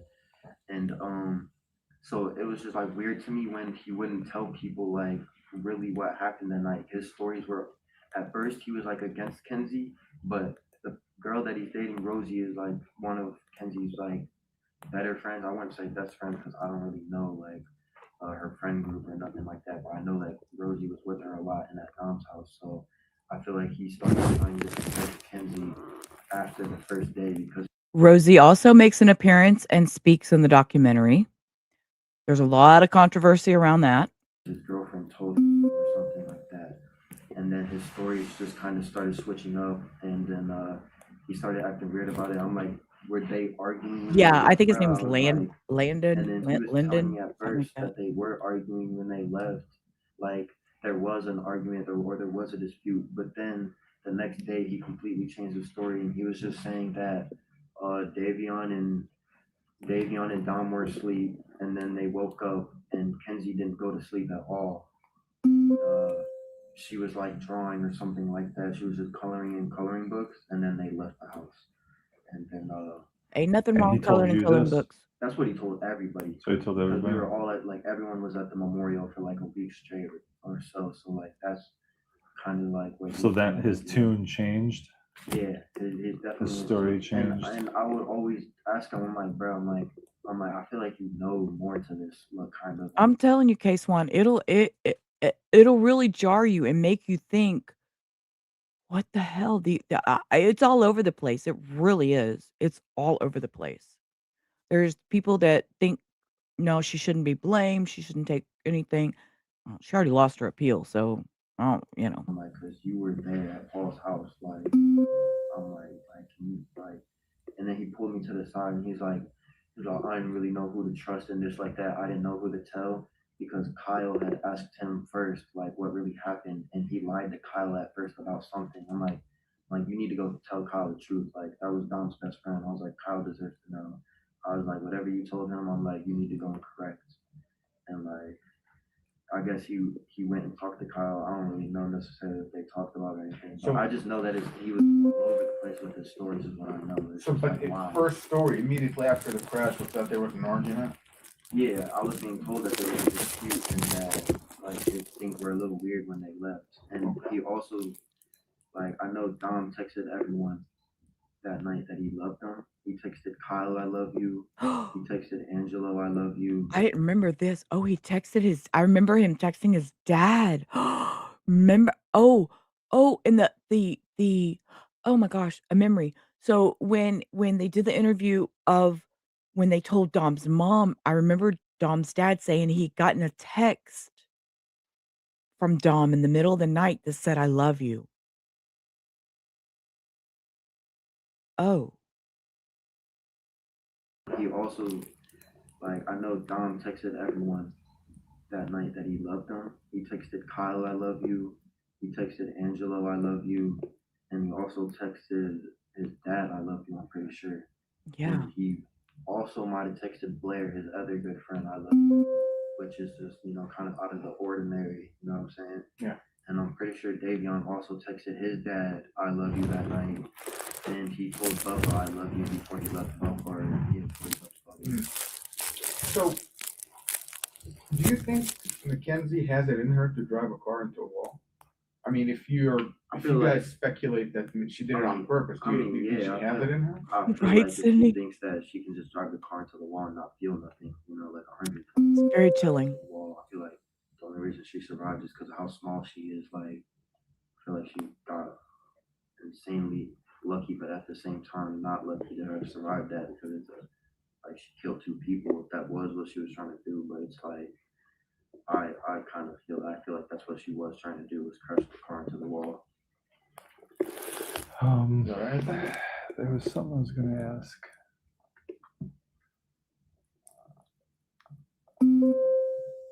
Do you knew Dom and you knew Davion pretty well. Did they ever talk about hurting themselves? No, never. So you don't see a scenario in which the 3 of them make like a suicide pact. That's why it was all weird that they all said love you, but no, definitely not. Davion would have never did that. Davion had gotten kicked out, and then he had just went back to his family's house, and the only reason he didn't go on vacation with his family was so he could stay home and work, because he just got a new job. Yeah. Okay. That's so what they try to make it look Davion like. was over my house when he was kicked out like every single day after school. So they had a I lot was living going with for Joey them. at the time. Did Joey tell you anything about his relationship with Mackenzie? I mean, like, not like since it's happened, but like before it, and like when we were all friends and like things were normal, like, yeah, I mean, we all just agreed that like there's no reason. He has her blocked on Snapchat. Like, he's had her blocked even way before this incident, just because he says that she's annoying and he just doesn't want to deal with her and have to, like, you know what I'm saying? He just That's doesn't want sad. communication with A her. friend wanting to Has her say, blocked I don't already. want to deal with you no more. But I really don't. Davion would have never killed himself. I don't believe that at all. And Dom had way more going for himself. So Right. I don't think Dom would have. We got that pretty much from everybody. All right. Well, hey, man, I'm going to let the prosecutor know that you came down and talked to us. So, there will, Case there will one. not be a subpoena or a warrant or anything like that. Grand jury, so you're all set. So think about that. Yeah, exactly. Where'd that money go? Did it go to her parents? Did it go to the victim's family? Did it go to, where did it go? Where did it go? Okay, we're going to watch this. This is the YouTube streets. I don't know if y'all have watched these people before. These guys are pretty wild. I enjoy watching them. They're pretty rough. They're pretty raw. I like them. Let's just say that. I am a subscriber. So I put it in the chat. But this is, it tells you really quick what the story is when it first starts, and then it gets into the interview with the 2 gentlemen that go over the Life 360. And I just think that it's important to show that, that is something we all need to think about. So this is a second interview. This one is 22 minutes long. So you would ever see Mackenzie Shirilla driving normally before the murders. Mackenzie thought she was going to get away with it, but she overlooked one major detail. Dom had real friends, and those friends were all connected on an app called Life 360. That app tracked their exact movements, and when investigators looked at the data, it proved something chilling. All right, so you have Life 360 so that you were able to track the phone?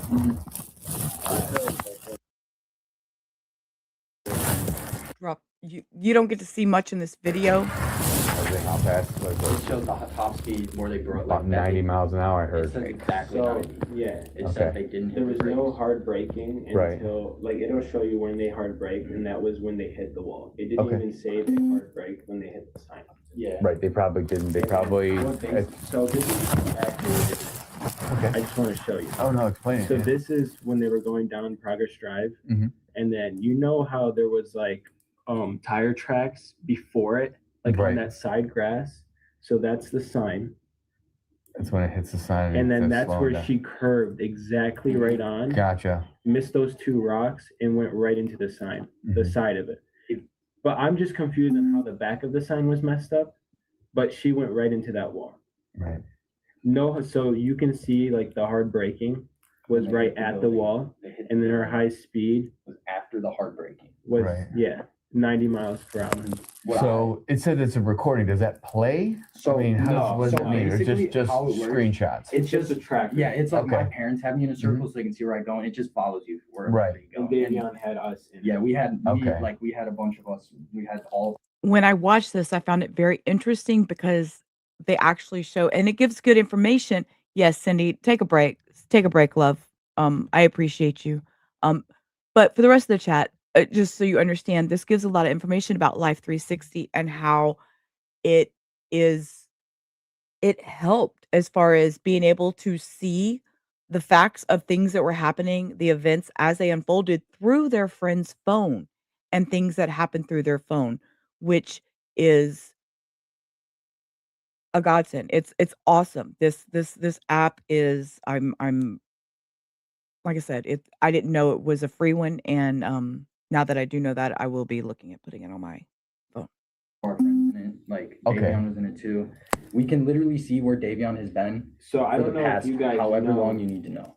Okay. Like, we can show you where I he don't was know at, if you where guys know they were at a party before this. We do have information as to other places they were going to. I'm not sure what the detectives have, but they know they have statements from other people of parties that they were potentially at. So they were at Paul Burling House. I don't think their parents knew about the party, but I can be wrong. Okay. If you guys want, I will let you guys write statements. Okay. And you can write down. Is there anywhere I can like send screenshots? Absolutely.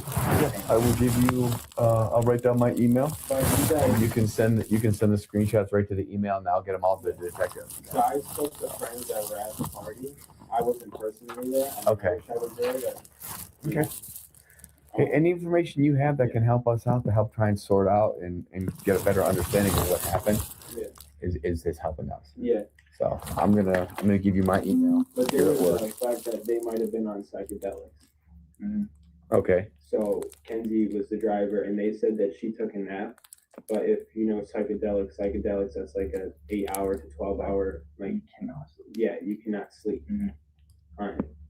You can see the exact time they left the house. I don't know. That's my email, so you can just send. See, they can see the exact time they left the house. I mean, this app, that's what I'm saying, this app is just Everything right there. All right. But yeah, if you guys want to write down what you know, and then just put down how you know it, whether you were told that directly by them, it was something you directly heard, or if someone else you're hearing it third party, because that's information that the detectives are going to want to know. Because I texted Davion he texted me at 5:30 in the morning, okay, and it says that they crashed at 5:36. so he texted you right before they crashed. So And you can it shows him. it shows on this app Davion was on his phone at 5:35. Okay. So it was like almost like he was like a hostage in the car. Like I don't Like know. because everybody's. What did he? Can you send me the text messages that he sent you? I was on vacation at the time. If you want to see it, it's just. What I'm saying, if you want to screenshot those, screenshot me the text messages you were having. Okay. Screenshot me the full route. Yeah. That it shows, and then if you want those key points, like the point that you're getting a text message from at the time, screenshot those, and then we can put it all. Like I go, you can send me 100 million pictures, whatever you want to do to try and give us a better map. Because if we have all those pictures in a line, we have the full timeline. We can expand it. We can get a better understanding with speeds and all that. Everything that you're telling me. Yeah. And then if you want to write it down, you can write it down too. Because like he got on the phone at the what time? Literally not even a minute before the crash. He texted one person just so he can like I sent him kind of say something as fast as he possibly Right. can. What did he say when he texted? I was on vacation. I was in Colorado, and I sent him this picture. And Oh, he that's a good said, picture. Yeah, he said that goes crazy, like the picture. Yeah. And then I responded at 7 in the morning, but it's too late Right. at that Yeah. point. So. But he did text someone out saying I love you, like around 3 in the morning. I don't know. he texted that goes crazy. Say something as fast as he possibly Right. can. What did he say when he texted? I was on vacation. I was in Colorado, and I sent him this picture. And he that's a good said, picture. Did you, he Tracy? said that goes crazy, like the picture. Yeah. And then I responded at 7 in the morning, but it's too Right. late at that Yeah. point. So. But he did text someone out saying I love you, like around 3 in the morning. I don't know. He's. I know he texted his father. Yeah. He texted his He did? father. I Yeah. heard he texted a friend too. Yeah, I'll be talking to some witnesses from the crash. Fatal. Just right. Oh yeah, I'll hang him. You write down. I'll write everything. All right, well, I'll bye. send you everything too. But we're really good friends with the family. Mhm. Like I'm friends with the neighbors of the family. I mean, he's adopted. Right.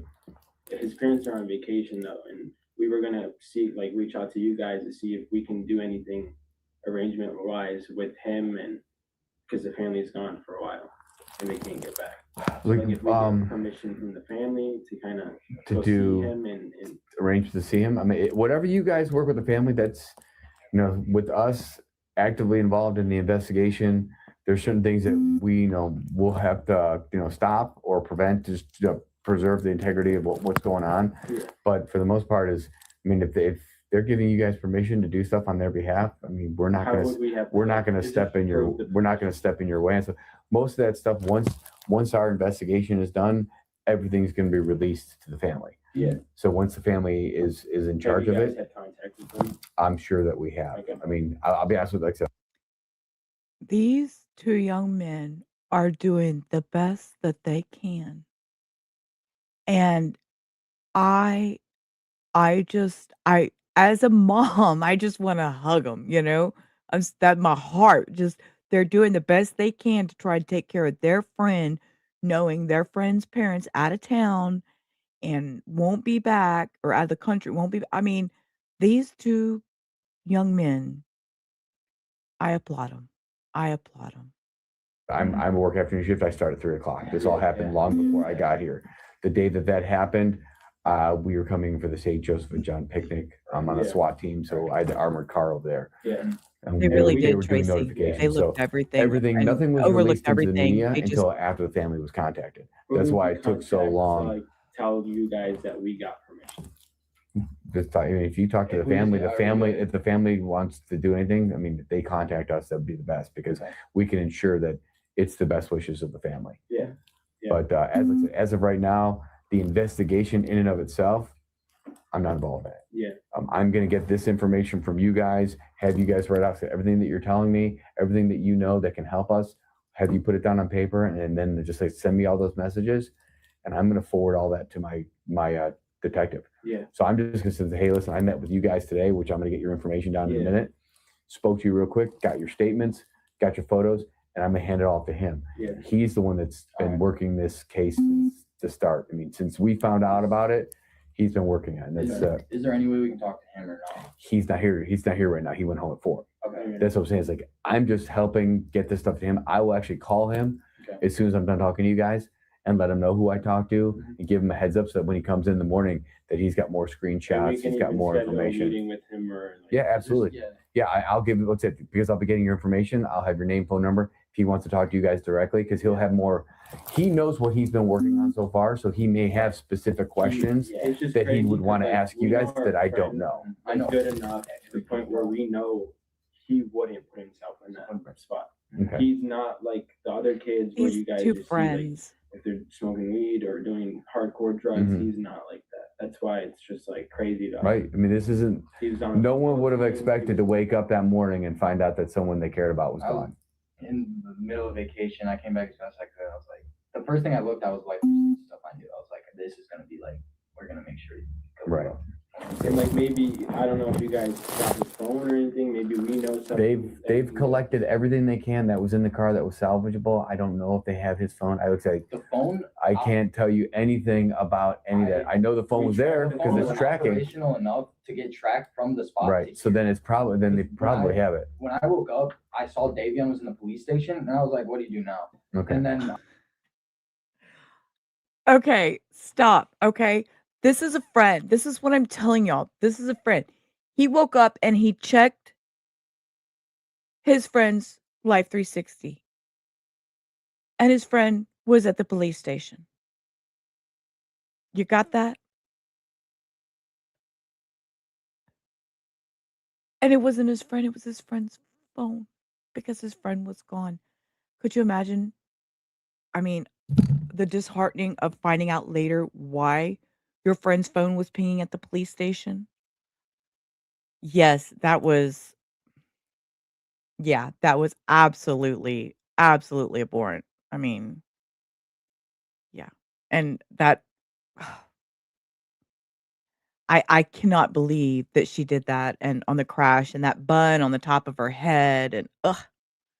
I got the news. Yeah, well then we have his phone. If you're pinging at our police station, then we have his phone. So It's off now, we can but get a hold of his phone. Maybe we can get more information. Yeah, until they're not gonna release that phone to anybody. Yeah, that I can tell you right now, that phone's not gonna get released to anybody until the investigation is These done. little Until friends are they've just gotten wanting to the help. thing is, what resources you have to get in there, we have probably 100 different more. Yeah. And you guys probably saw his life 360 at that point. Like I said, that's why I said I knew he'd gone 90 miles an hour. Right. Yes, we've had some information on it, but the thing is, I don't know if our detectives got it from his phone or if they got it from someone else that was also And, in the there's group crazy that's telling us rumors, what like- you're telling us. Yeah, there's like crazy rumors like the girl didn't she was just messing with her boyfriend. She would fight with him all the time and swear up and down that they'll kill themselves both. And we feel like Davion was just a victim of it. Right. They had their issues. Like I said, put all that down, everything that you know. I have another pen. Right. It's a lot. Yes, sweet, sweet kids. Absolutely, Tracy. These kids are they're just trying to help their friend. Does it? Yeah, good. I don't have a problem with it. As long as the bottom information, I mean, I'll get. If you guys want to put it together and then you guys both sign it saying that it's both your statement, I don't have a problem with that. Instead Yeah, of reading it the is. I mean, same they're thing talking twice, about the. it's fine by me. But I'm just while I'm saying, do you guys have your They're driver's actually license or giving on you or anything information like about it. That's not a big deal. I would just go off the driver's license, but I'll just have you tell me your names. My name's Houston. I should have texted you, babe. I'm sorry. SNI, you said? And then AHMAD. What's your date of birth? 10/27/2000. And do you know your social? Okay, we're gonna bump it up a little bit. And like I said, everything that you know that will help us, that going along with this, as much as you want to write. Like I said, and then after that, just email me all those screenshots. Just blow up my email, make me feel important. Yeah, of course. If you don't mind, I'll walk away for a minute so you guys could just write down what you need. I'm gonna get some business cards for you so that if you need to call me or anything like that, and then I'm gonna put down the detective who's handling it. I know. Yeah. Sure.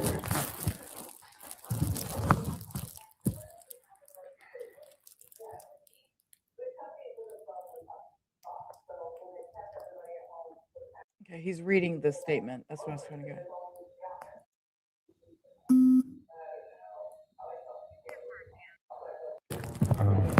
Okay. Yeah, no, that's good. Like I said, I've already contacted Detective Huzu, and he says he is going to call you. He said he's obviously not working right now. He went home earlier, but he will call you tomorrow, most likely set up something. I mean, this is very critical information. Like I said, I don't know what he's been working on this thing since the start. These beautiful Since Sunday kids. morning. I say he kids, they're came young right away adults. and started working this thing. And it makes sense with that app. It's just if the kid was in the back seat, they were dating, they're having problems, they're fighting. She got mad. She's always there's lots of people that have come up to me and said they've always fought. Everybody, I can probably a lot of witnesses to say that and testify for that. They've always fought. They've always argued over retarded stuff, and maybe they were fighting. They were on the psychedelics, and she hit the gas, the floor, and it shows you that they literally hit the gas right when they got into that area. They were driving fine for 15 minutes. Right. How all of a sudden you drive good for 15 minutes, you drive bad for 2 minutes, Right. and you're 5 minutes away from the house. Right.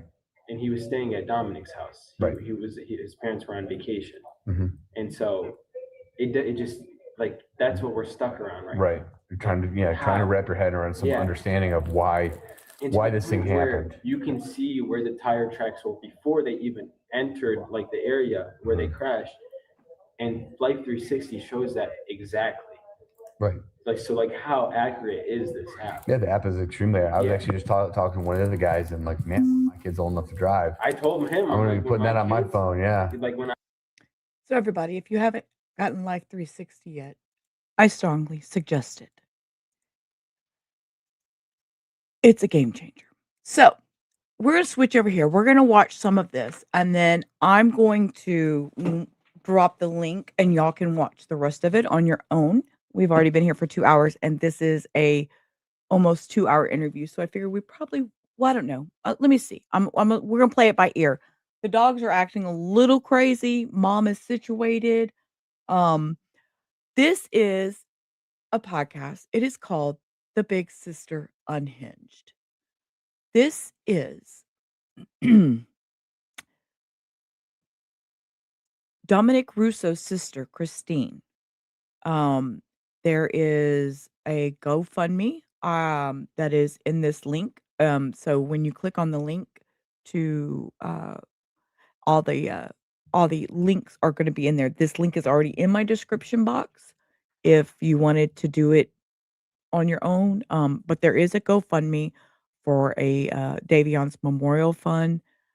And his sister is Divine, and that is who Christine is going to be talking with. So the two sisters, which one is Davion's sister and one is Dominic's sister. Dominic's sister is the big sister unhinged. She has a lot to say. She has a lot to say. This is very interesting. This is coming from family. This is kind of an inside look at what, as family they're going through. So And she was right know who that is, right? That's why I saw that and I was like, oh my god, Divine is gonna flip. I saw that and there was like no way. And me and my really close friend Emily, we've been friends since like 6th grade. And then I graduated like 4 years ago. We're still really good friends, but we would always call my dad Queen when that was a thing. Divine is on your right. Christine is on your left. Or like say period. And I have not watched this. And we I have not watched this. I did get a few little interactions in it, and I have not watched this, so this will all be raw reactions. So still do it to this day because like we remember each other just doing that as kids, and so now we're just like, yeah, he's a queen, and Cardi B knew. Oh my god. I love my dad. Oh my god. That was outrageous. I saw that. I was like, oh my gosh, she's gonna be so that is insane. Yeah, I'm like, there's just no way. No way at all. That's my nieces and nephews. I don't even know if my dad do that knows to me. Cardi. He probably knows of her, but he doesn't like know the extremities of how. Yeah, that was. They're just chit chatting about Cardi B. Sweet. And then like things like Cardi B tweeting about. It's still gonna be no matter how.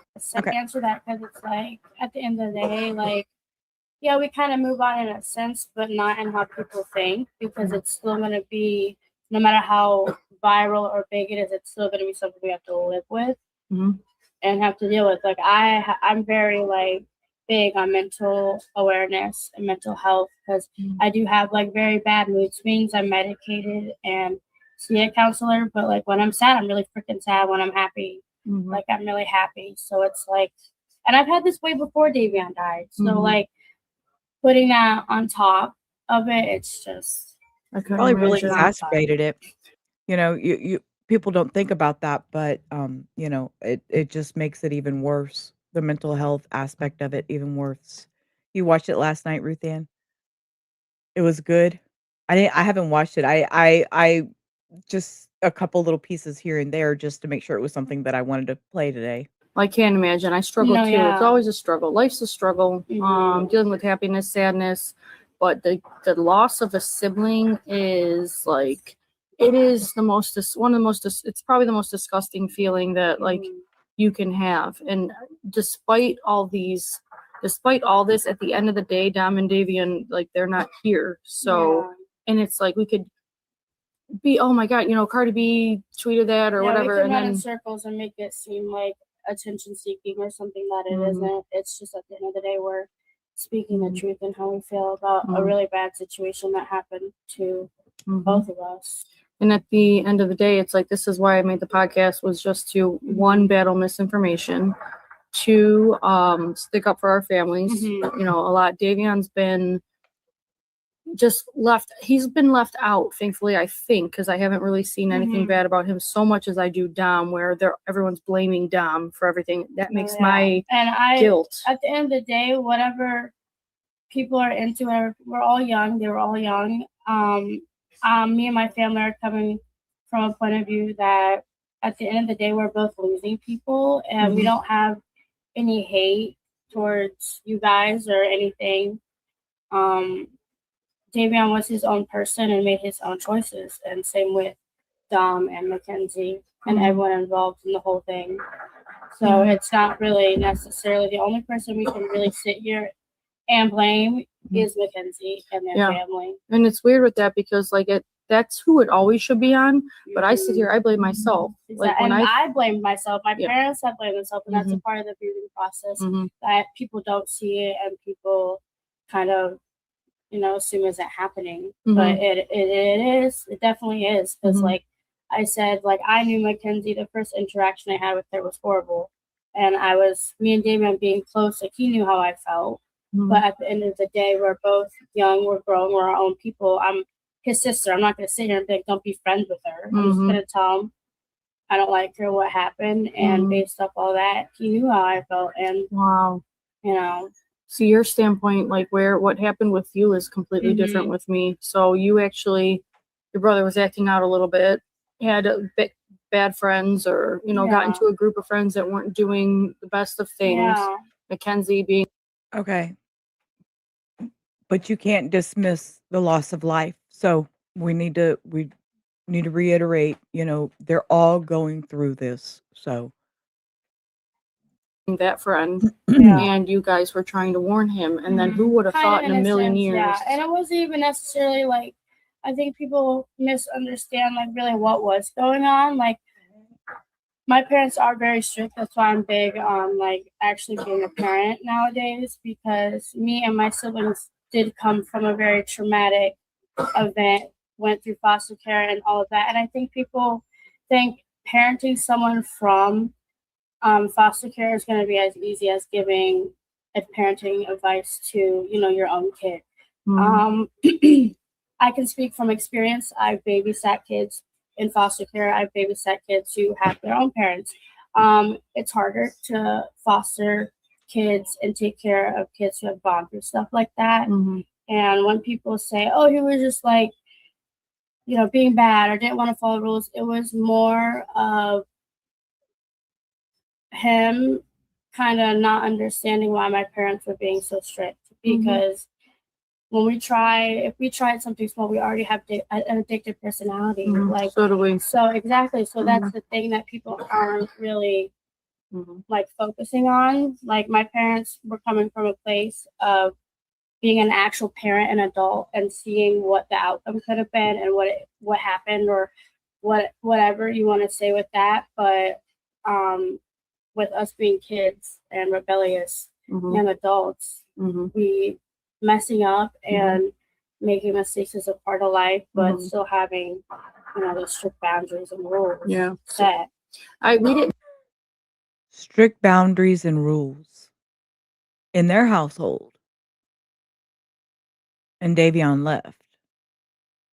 But he was an adult. He was 18, I believe, or 19.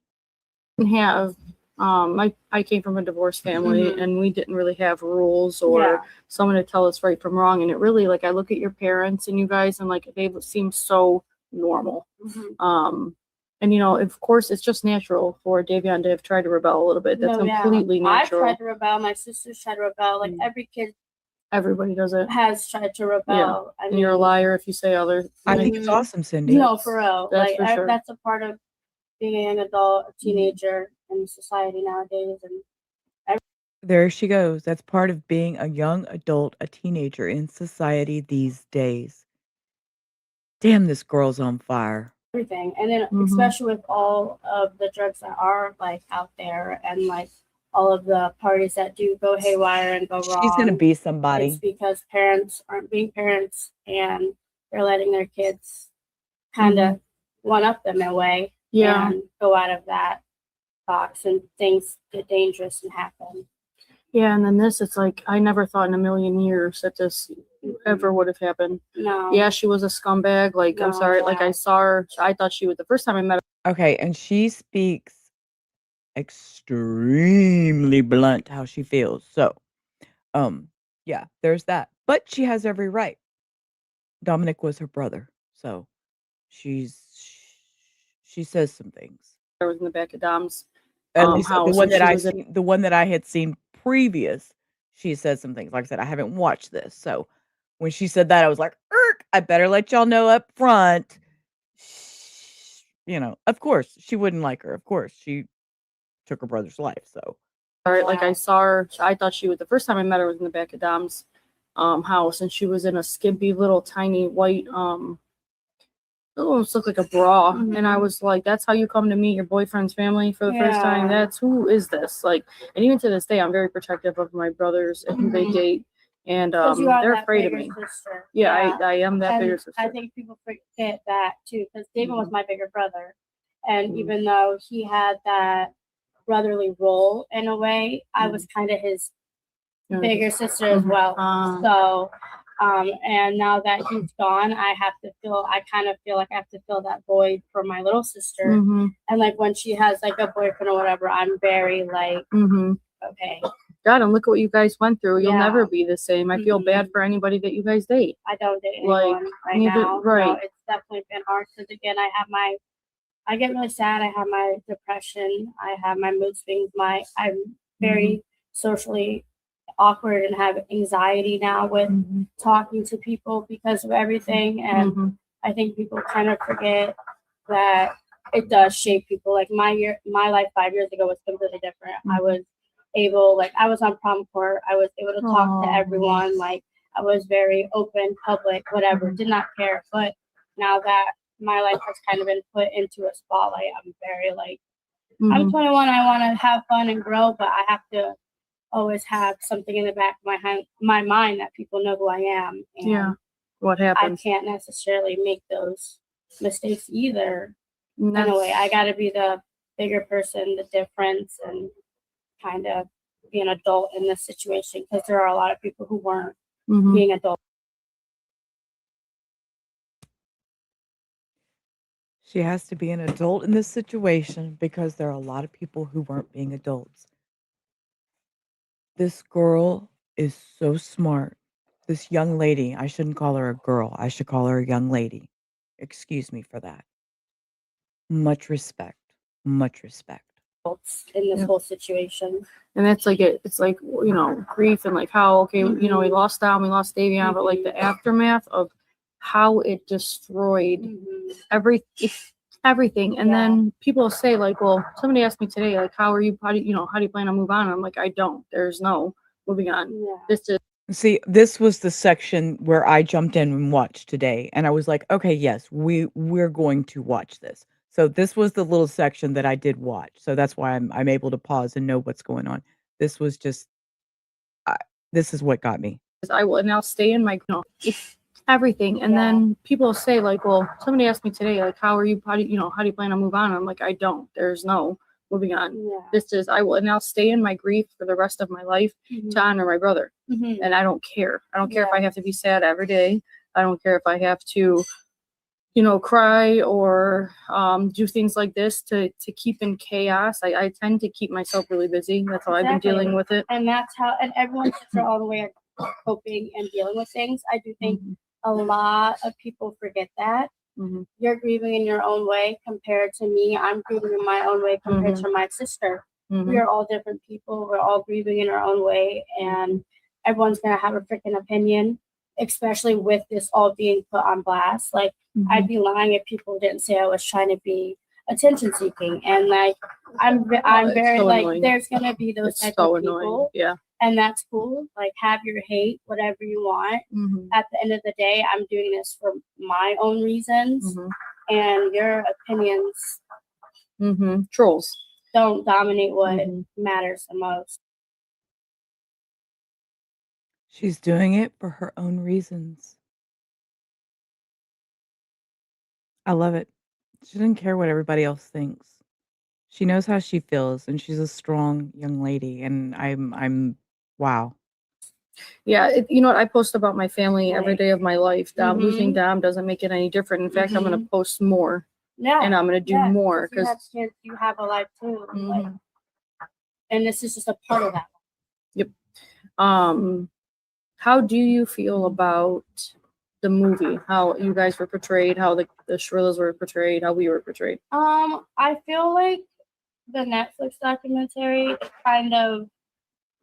it did definitely lack a lot of evidence and like documents, but I personally think they tried to get it out the best way they could and tried to show everybody's perspective in the best way that they could. With that being said, I think a lot of people forget that we were filming for what, 12 hours a day. I only did. Days. I was the last. I said no until the very last second. So we had one day of 8 hours a day. Like, and I was. And that's still a long time. 8 hours in one day. Like me and my dad, we filmed probably I think 4 or 5 times. Wow. And those days were 10 to 12 hours. Oh my God, that's Wow. excruciating. For a document, are you kidding me? I did not realize that 4 days, 10 to 12 hours, y'all. That's a lot. That's a lot for the time that they were in that document. That's a lot. Terrible to do one day. Exactly, and the thing that people don't understand is we were only in there for how long? And the trauma. And here we go, the mental health again. The traumatization of all this over and over and over and repeat over and over. Yeah. So they pick. And that's why she has to be They strong. want Our everyone to best see. put together, Strong. and that also evolves around opinions. Everyone has their opinions, and if they like this, how this sounds better, or how this sounds better, it's not really getting the full story across. But that's how Netflix is and how documentaries are. It's got to be You can't entertaining also. Exactly. Yeah. It's for the likes and views of their end. Yes. And from our perspective, it's our only way of having a say. Yep. We don't have a say in if this shit comes out. We just have a say if we want to be in it and speak. And that's why I did the podcast. And then they kind of cut it up, and whatever you get is what you get. Yeah, and that's why I did the podcast, was because I knew this was coming out, and it's just like I have feeling so helpless. Like I have no voice, no way to be heard, no way to say no, this isn't true or that isn't true, or who's Landon and Rosie. And that's how I felt about the HBO Max one and or was it Hulu? I don't remember. Yeah, I did a Mean Girls. Me and you did a Discovery. Mean Yeah, Girls. that one. That one? I mean, like there were some things in it that I found very false and not necessarily portrayed properly, but they put more evidence and they went about it different than Netflix. So yeah, I got to rewatch that one. I watched it when it came out just to see, and that was the most excruciating, terrible experience I've ever had in my life. I sat down, I cried the entire time. My face was puffy. I'm like, I wanted to leave the second I sat down. Like, this is the worst. I should have never did this. I wasn't ready. I wasn't mentally ready. Now I feel like I'm mentally ready to, and that's why I've done this, is to try to give the Russos and the Flanagans a voice. And like, for instance, your mom messaged me a couple hours ago and was like, can you please correct this on your podcast? This misinformation. This lady said this. Please put out there, this person's got 1 million followers. So what she says, half of the internet, they're listening and they believe. They don't know, like. They run with misinformation? Is that what you mean? Geez, we see that in this community a lot. That's why I'm backing out. And I'm just staying with true crime. You will not see me out there on the streets. Yes, people run with misinformation, even in little sectors. And look, they're talking about a whole damn crime. Somebody with 1 million followers out there putting out misinformation, and now here's Davion's mom contacting Christine, Dominic's sister, to say, please correct this misinformation that somebody has put out on the internet. Why? Why are we doing this? The truth behind everything. Like, on one of your podcast clips, it said that Mackenzie brought up Davion, and we said something about maybe he was like alive and like they were talking. Mm-hmm. We were told Mm-hmm. he died on the scene, like at the scene. Like when they got At there, the he scene. was dead. That's what we were told didn't- about they, Dom. Exactly. They didn't do the same thing. We were told they were both So I didn't. dead. I was Yeah, told that Davion was exactly. still They had a didn't thing. do any Oh wow. work on him. And then later in the Oh, autopsy, wow. they found out a piece ripped in his heart, and he did die instantly Oh well. from impact. So there was no maybe he was alive and was breathing. They didn't do any work on him because when they arrived on scene, he was already dead. The video of the police officers when they came to our brothers and the guy comes up to Dom's side and he says, "Rest in peace. I'm so sorry." Well, I lose it every time. I know that Like, one of the police officers knew who Davion was through football too. Wow. One of the police officers on site knew Davion, and that ended up getting back to me from some people in football. And Wow. I can't imagine. Like I can't imagine going into a situation like that and seeing that, but then to see that and know who that person was, like that's also a whole nother level. Do you disassociate like I do, like when you tell a story? Like I am completely sometimes it's like that is not my brother. Like it feels like a lot of the times I'm just talking about a strange story. Do you do that too or no? I mean, sometimes, yeah. I think it's maybe. Oh, I find that interesting. I find that quite interesting. Huh. This is so okay. Yeah. I can understand that. Mainly because it's a weird reality. Does that make sense? I think it's because we're living. It's like weird to kind of wrap your head around the fact that people die and that's a part of life, but our brothers died in a horrible way and it got blown up, and we're still talking about it 4 years later, like it happened yesterday, because it feels like it happened yesterday for us, because it was also put out on Friday, but then you have to realize it was 4 years ago, and it's just kind of a cycle. Yeah. So yeah, that's part of the dissociation, I guess. Yeah, and do you feel the same way? So I feel that having the world talk about Dom, it's bittersweet to me. Like at one thing, it's like I don't know how it feels to move on or even think about moving on. But at the other side, it's like the whole entire world knows who our brothers were. Yeah. Cardi B, everybody. That's #1 movie in the world. But I also think at the end of the day, the whole entire world doesn't really know like who they really were. Yeah. Like they only know what was put on screen. Like they don't. Ooh, they know what they were told through social media. They know what they were, I know what I have seen on social media. I know what I have seen on documentaries. So that's my knowledge of these young men. Do I know them personally? These two women have that inside knowledge.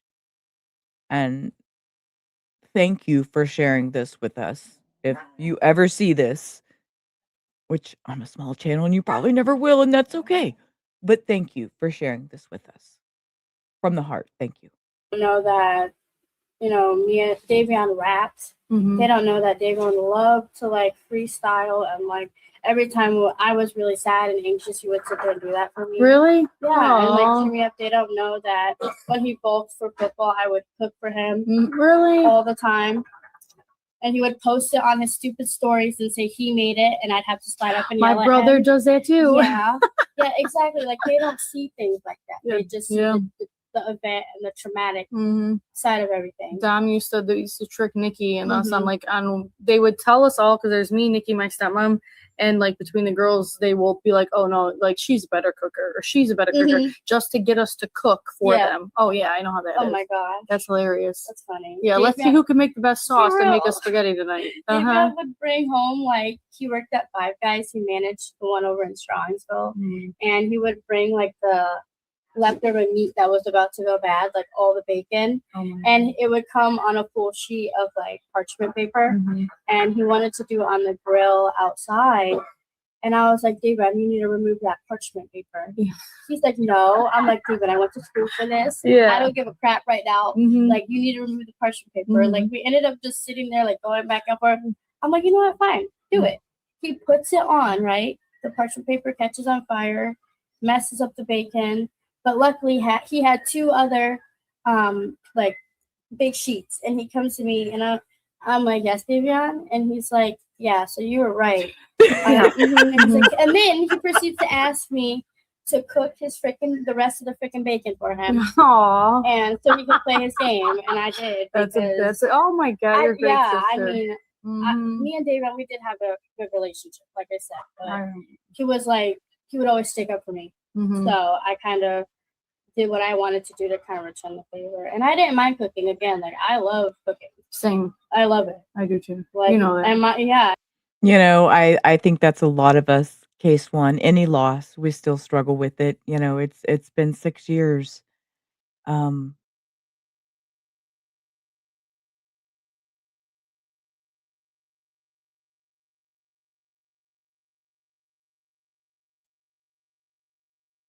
Today would have been my parents' 60th anniversary.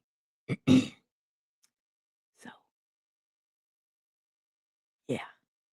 60 years. Could you imagine being married to somebody for 60 years? I couldn't. I could not, and not my dad. Of all people, my dad never.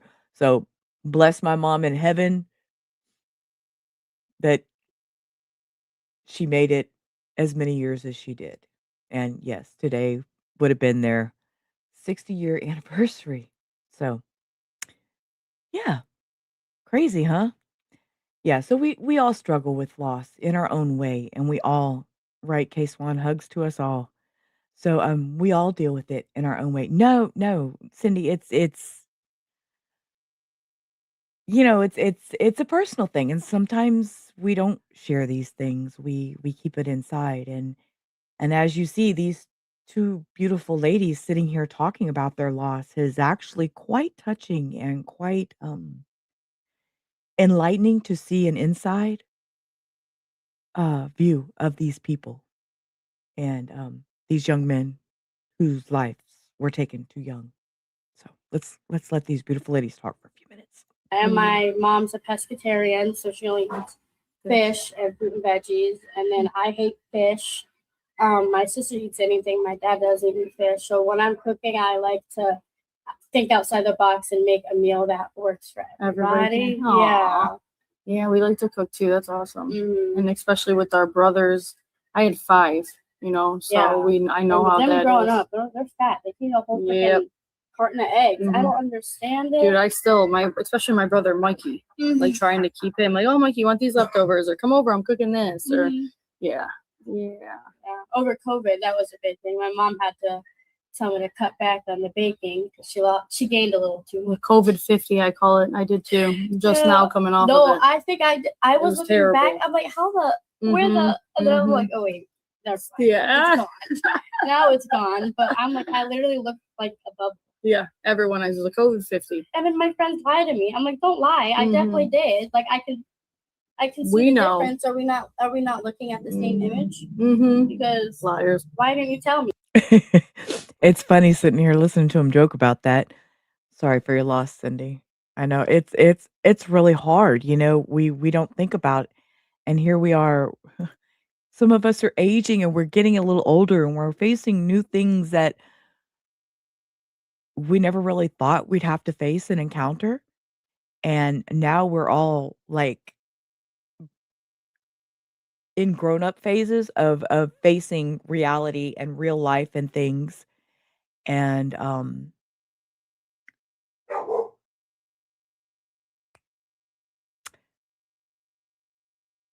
Heel, if you hear this on the replay, I love you. I know we deal with real life things. And now that we're older, it's sometimes we get a little more emotional with it, or at least we show our emotions a little bit more, maybe. That's why I said everything. I look at old pictures. I was like, well, why didn't you guys tell me I was getting that big? Oh my God. Come on. I'm enjoying this conversation. We support each other a little. Right. I feel. That's right. I got a camera for Christmas and I'm still learning on how to even do any of it. Yeah. Actually, because it's a Sony. It does vlogs and like pictures. So I'm learning both. at once. It's hard. So I'm like, okay, yeah, this looks like crap. I was Exactly, completely Cindy. thrown into it. Exactly, Cindy. And here, you know what? Here, let me just pop me right up here over the top of us. Y'all know I've always said I want to make this a safe place. I want to make it somewhere we can talk about anything and everything, whether we're reviewing mental health, whether we're reviewing true crime, general discussion, whatever it is. We're a safe space. Yeah, did I get a little teary eye and lose a little makeup? Fuck yeah. But you know what? Keep rolling. Keep rolling. Keep rolling, rolling. But I'm sitting here with Divine Flanagan. I guess I didn't give you your proper intro. Yes. Sitting here with Divine Flanagan. This is Davion's sister, and we're sitting here sister to sister discussing everything that's happened. Yeah. We're here at Arabica enjoying our hookah and our coffees And my smoothie. and smoothies. Thank you, Arabica. Maggie, you're the best. Yes, thank you. But we were just sitting here. We just wanted to sit down sister to sister because there's so much that we've been through the last 4 years. We haven't done this No, actually up ever. until now. Yeah, and there's a lot of things that people know, but there's also a lot more that people do not know about the aftermath of this that it has had on us, the effect, and the reality we actually live in. Because you guys really don't know who Davion or Dominic were, and she's right. You know a little bit more about probably Mackenzie than either of the victims. Yeah. At this point. Right. And that's another thing is like I saw one of the reasons for the podcast is like over my dead body, will she get out of prison and become Gypsy Rose and get Instagram famous like she's all. Okay, no, I did not know she was going to say that, but you go, mama. Christine, I'm behind you. Girl, you ever see this, hear this, know about me? You just ring a ding ding my Twitter, my YouTube, my something or another, because you and me, girl, I've been following y'all. Total squirrel. I wish I had squirrel emojis. Squirrel. I don't have my little squirrel thingy over here, my little ring a ding ding ding. But yes, so I've been following Gypsy Rose since way back when the crime happened. And then she got out and went and got TikTok and all that and all this drama with Ken and with oh God, Ryan and all that. And oh my God. Yes, please, we do not need another Gypsy Rose on these streets. Christine, no more Gypsy Rose. I'm with you, girl, I'll be damned. Go speak. Probably Mackenzie then. Tell us again. I'm gonna either shut of the up. victims. Yeah. At this point. Right. And that's another thing is like I saw one of the reasons for the podcast is like over my dead body, will she get out of prison and become Gypsy Rose and get Instagram famous like she's always wanted? So I'm thinking about doing a bill, what she wants, like a Dom's bill, or like because the Son of Sam's law was written a long time ago. It's so when you get out of jail, you can't profit off of your crime, right? Yeah, like but they don't what? take into account social media that wasn't there. Yeah. I think that needs to be relooked at That and added does. in. Gypsy Rose has millions of dollars. She's famous all over the world. Off of killing someone. Like, Yep. That is not. So I could see Mackenzie, even if she got out when she's 40, she's gonna be Yeah. rich and famous. Yeah. If she'll What be she all gonna over try? the. Yeah. We know that. Just like I mean, they've already got okay, look, y'all. Seriously think about this. There's these free Mackenzie Shirilla on Facebook. There's people in that group. There's the Crime Circus, I think is the one that has all these free Mackenzie Shirilla that wants to So I understand this lady has anger of wanting to make sure that do not let this woman get on social media and do a whole Gypsy Rose. That would be absolutely insane. and it'll be a big thing like, oh my God, Mackenzie Shirilla's out. You know how it's going to be. So I'm No. going to, if it takes me 10 years to work on it, I'm going to work Yes, on it. ma'am. Yes, I mean, ma'am. 'cause what? Do We it. have 10 more years about. Do it, lady. Yeah, until our After we first have to go appeal, back, yeah. our Yes. first parole hearing.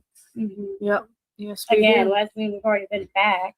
Did you get the letter the She other freaking day? appeals all the time. Mhm. Probably, yeah. her parents probably did. Or she appealed again. Yep, we got another letter. I'm not shocked. Ever. Like, no. Because she just doesn't want anyone to heal and is self-absorbed. Yeah, and it's like think about everybody else maybe and not yourself for once. Yeah, and I think people forget that they can actually do that. Like, like, oh, so even though she's been sentenced, that you guys have to go back to court. I'm like, yeah, every freaking time they approve the appeal. Mm-hmm. So Every like every 6 couple months. freaking months. Mm-hmm. So it's like, okay, let's go back to court. Let's. Yeah, so it doesn't ever end for them. It's a vicious cycle. They keep having to go back and deal with this over and over and over. Yeah, and then we wait 6 months to hear a decision. Yeah. And if I was innocent, there's so many things like I'm telling the world, like if I was innocent, I wouldn't, this is not how I would be going about it. I wait for letters in the mail sometimes, like of her apologizing or like showing remorse or like just When tell us what we died, You ain't the getting that, family baby. sent us a plant. Really. Yeah, and then a card that said, well, I don't know if the card had it or there was a text. It was her text. Her mom, I think, was in charge of her Instagram when she was like in the hospital. I'm assuming like they were together though, and she was like apologizing and saying that Davion was like a brother to her. Yeah, Cindy. I was like, oh, I'm about to go off because like, girl, I don't like you. I didn't like you from the jump. I'm a very respectful person, so I'm not gonna go about it the way that the majority of people do. Mm-hmm. But that was disrespectful from you to sit there and kill my brother and then say he was like a brother to you when you knew I didn't like you. You weren't really friends with Davion. Like, a lot of people were bullied by you in school because you were just a self-absorbed person. Mm-hmm. Like, she just wasn't a good person. What do you think? Can I talk to you about this too? Because that Rosie and that Landon, them pretending to be, when he said in the movie, I am Davion's best friend and this is going to be, we are going to take over the world, whatever he said. What was. I posted on my TikTok yesterday, like kind of saying about that. Landon wasn't Davion's best friend. They did definitely grow up in school together. Mm-hmm. They were in the same school system and they were friends. Mm-hmm. I can't say I've never seen Landon. I didn't talk to Landon. When it comes to Landon, Bubba, whatever you guys want to call him, he was definitely one of Davion's friends. They did play football together. They probably went to school since elementary all the way through. But with that being said, I would say there was probably, again, 10 other people who aren't in the spotlight who come before Landon. Mm-hmm. It was more same school district, did Mm-hmm. hang out a couple times, but Dude, the way he came on went about it like they hung out every single day. But then turns around and says bad things about my brother. And he's doing that to protect Kenzie. That's why he's doing that. So all the way up before we went to court, the first day we were ever in court, he went about it as he supported Davion and Dom in a way, and that he didn't have I don't know, it just kind of felt like he didn't like, Mackenzie, what she did.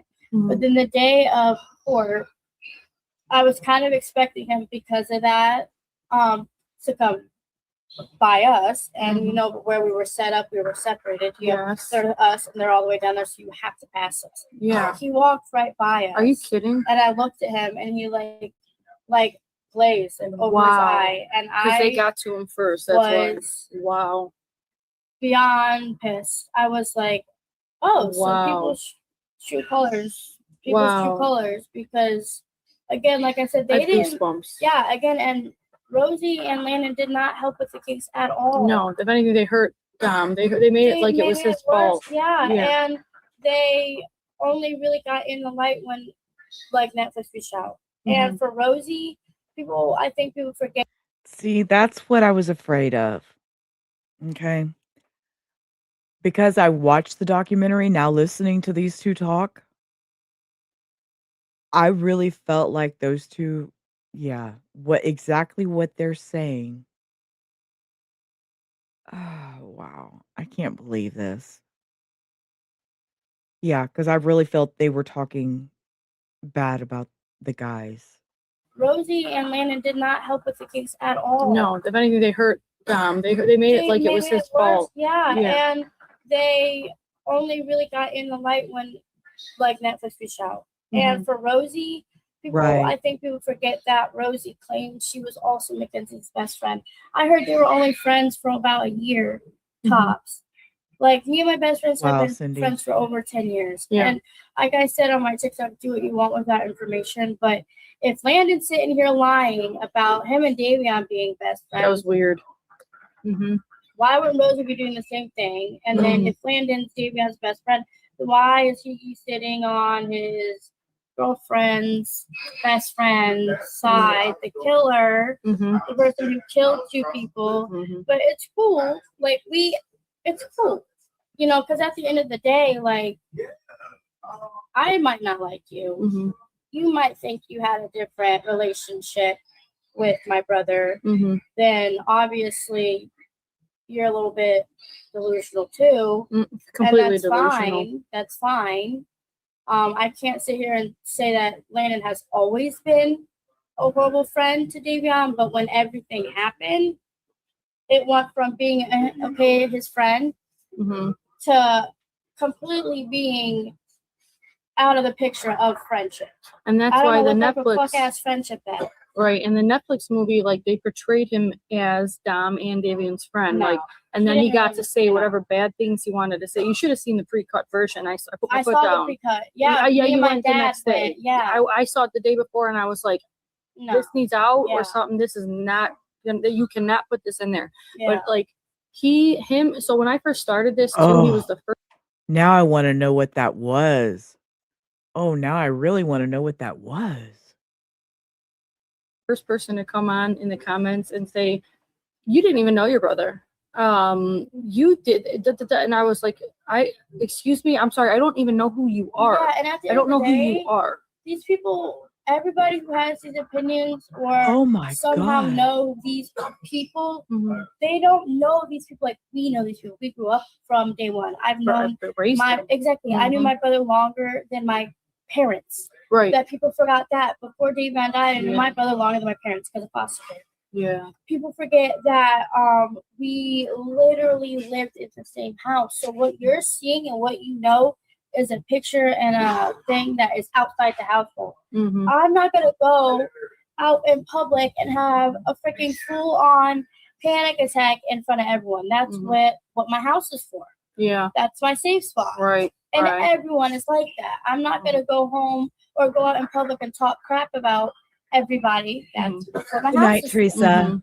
I'll do that Yeah, with my thank you for family. being here. And Your safe we spot. exactly. And that's the thing that people also forget. Like you knew him, yes, Mm-hmm. for the hours you went to school together and the couple hours you hung out after school. Mm-hmm. But you didn't know him The like real. you think you did. Right. Like you think you did. That's interesting. This young lady is she's just got me all just in my fees, guys. Yeah, I mean, just because you see him outside in class, you see him socially, you don't always see what goes on behind that closed door of the house. So you don't know. I have so many stories I could tell, but I'm not going to. And Not then at to all. turn around and to pretend like you're Dom and Davion's best friend, and then turn around and say terrible things about them and make it like Kenzie's innocent. Like you are not like world that is not. And hearing it from his No. sister, everybody, that was not his She friend. That was really my is. biggest thing. I Yeah, was like, they I were friends, can't. but not best friends. I wouldn't even. No. Yeah, so that's like they were manipulative. There The were a whole thing lot was more people manipulative. who aren't in the spotlight who I would consider way Mhm. closer to Davion. That's why I said like the Dom. You know who Dom's best friends are. Like, and Yeah, I was like, yeah. Landon, who are you? I never even seen you. I don't know who Yeah. you are. No, that's awful. Yeah, I don't. And that's also a big thing. Like Davion was friends with a lot of people because he he didn't have a group. Mhm. And that's more how I was in school too when I was going through school. We didn't really have. And just as a reminder, the two boys that were together at the police station giving the information about the Life 360 was friends of her brother. So that was their little the two friends that has Life 360. That was Divine's brother Davion's friends. have groups of friends. We were just friends with everyone. And I think that's because we were taught growing up to kind of appreciate everyone and build everyone up. And that is kind of why we click with more people. But Right, Casey. yeah, I think because he was able to be kind of That's why they decided to come out the woodworks and be friends with them. Fame, recognition. I wonder how much they got paid. put in the spotlight and Asking. did have a I mean, relationship. as seriously, I mean, just a question, asking for a friend. And that is kind of why we click with more people. But yeah, I think because he was able to be kind of put in the spotlight and did have a relationship with people or with my brother, he kind of took it to a whole nother extent than what it was. And that's what is actually attention seeking and clout chasing. Yeah. And I think people are getting it a little bit twisted. That's what I'm saying. Like, we're family. We can say whatever we want, whenever we want. Exactly. Period. Like, you guys don't know what the truth is at the end of the day, and my word will always be over yours. If he respected Davion at all, he would have come to you before he did the Netflix thing. Did he do that? No, thing he came. That's why it was so like okay. He came to me, but when everything happened, and then when we were in court, that's when I told you the whole thing was like, and I was like mind boggled. I ended up having to block both of them. Wow. So they're blocked. I don't see any of their stuff. Wow. Yeah. People will send stuff to me, but I don't care to interact because I know how these people are. Like, I also might not have been in their grade, but I was only one grade below them. It's not like we didn't go to the freaking same school together. It's not like I didn't know Davion's friends or Davion's people. Yeah. But it's just funny how he shows up in a Netflix movie, but it's terrible to the family, no respect. And then Rosie also, I think people forget that Rosie dressed up as the dead person with Mackenzie. Yeah. Like, a few months after she killed two people. After she killed, and I know people are saying it was for what? Oh, so Rosie, that's right. Rosie was one of those that they dressed up, but they were saying that it was part of a musical group they listened to. I don't remember the name of the musical group, but there was a musical group that they listened to that was inspired, that Halloween dress up where they looked horrible. I'll pull the picture. Like a concert or like it was a Halloween party. Yeah, like it was to match some famous artist. So your brain is so up that you just killed two people and you don't even put two and two together, even if she didn't think about I it. would have been put two and two together before I even blinked. It's just that she's so self-absorbed, I think, and so narcissistic that she didn't see anything wrong. And same with Rosie and the whole. See, I don't know anything about her, but I know that her getting on that show and sticking up for Kenzie and saying that anything about Dom or that. Here we go. That's the picture. And it's in the middle is Mackenzie. So, that's the name. I think that's the name of it. I think that's what they said. Playboy Cardi. Is that right? But yeah, so that's the picture. That's one of them. There's quite a few, but let's see if I can find a different one. No, that's the only one that I can see. It popped up. Let's see.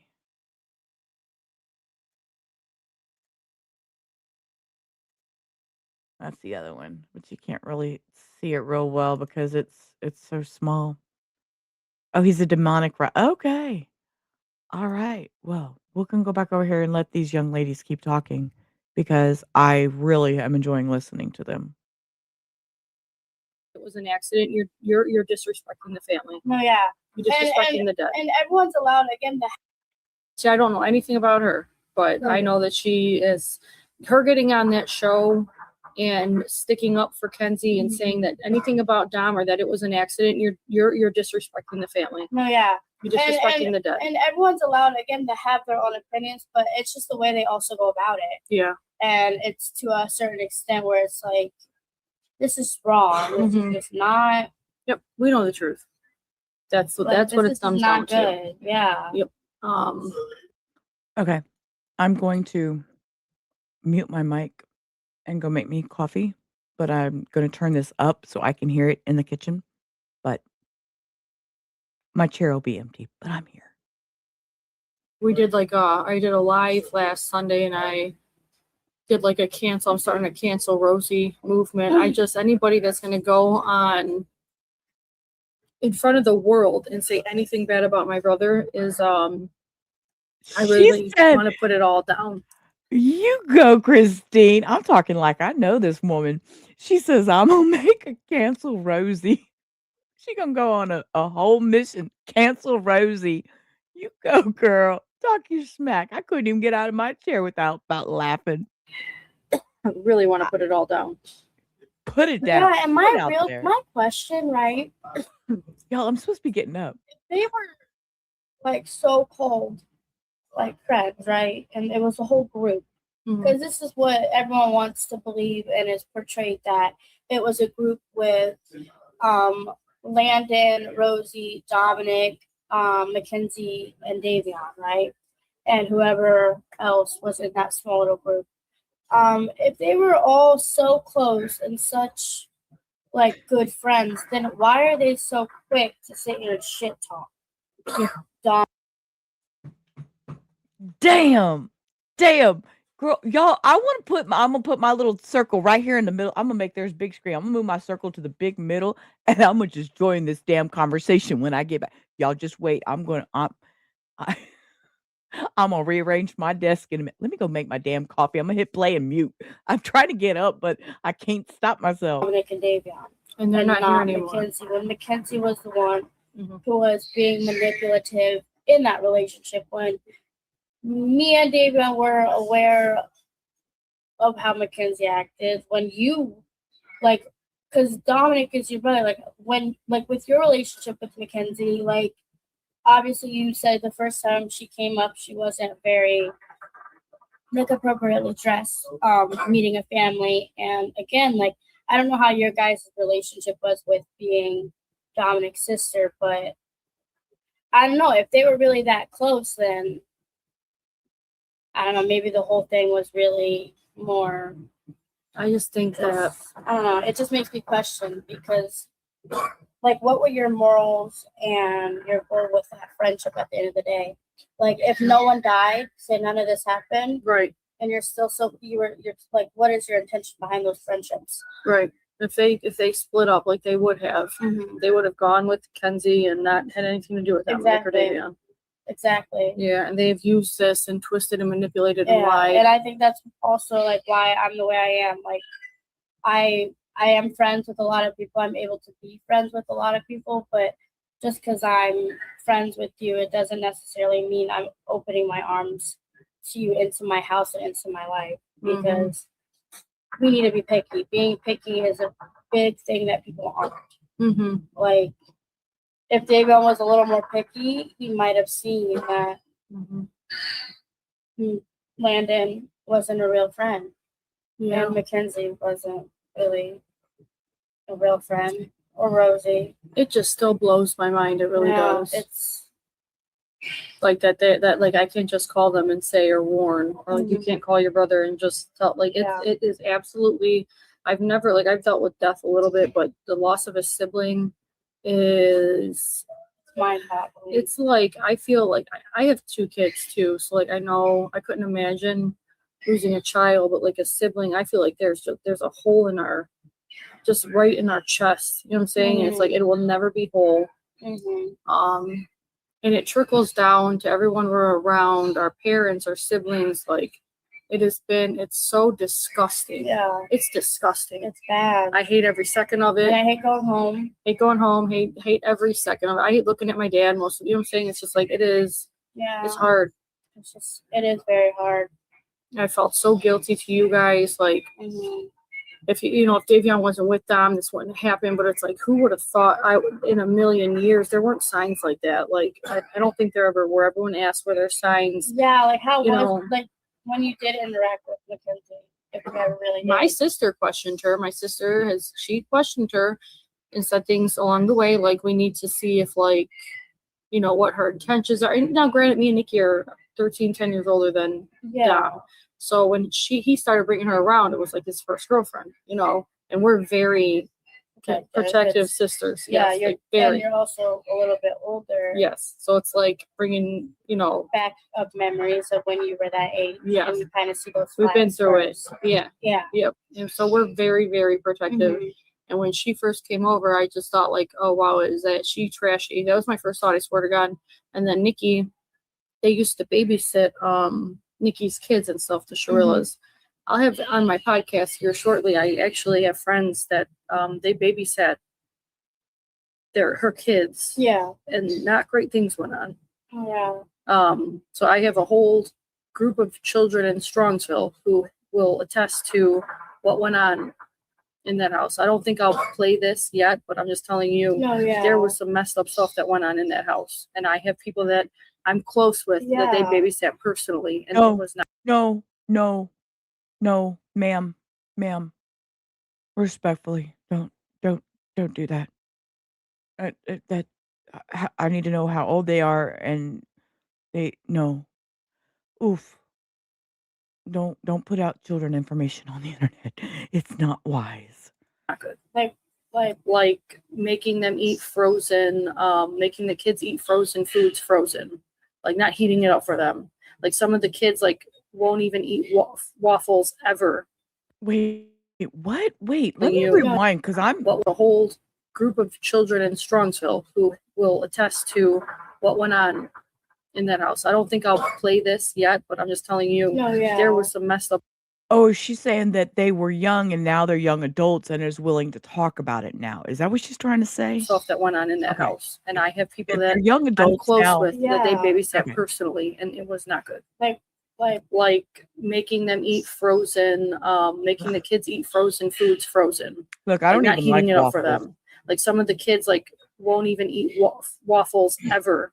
Like they will refuse to eat waffles. Wait, some of the Shirillas? So the Shirillas babysat kids, right? That was their.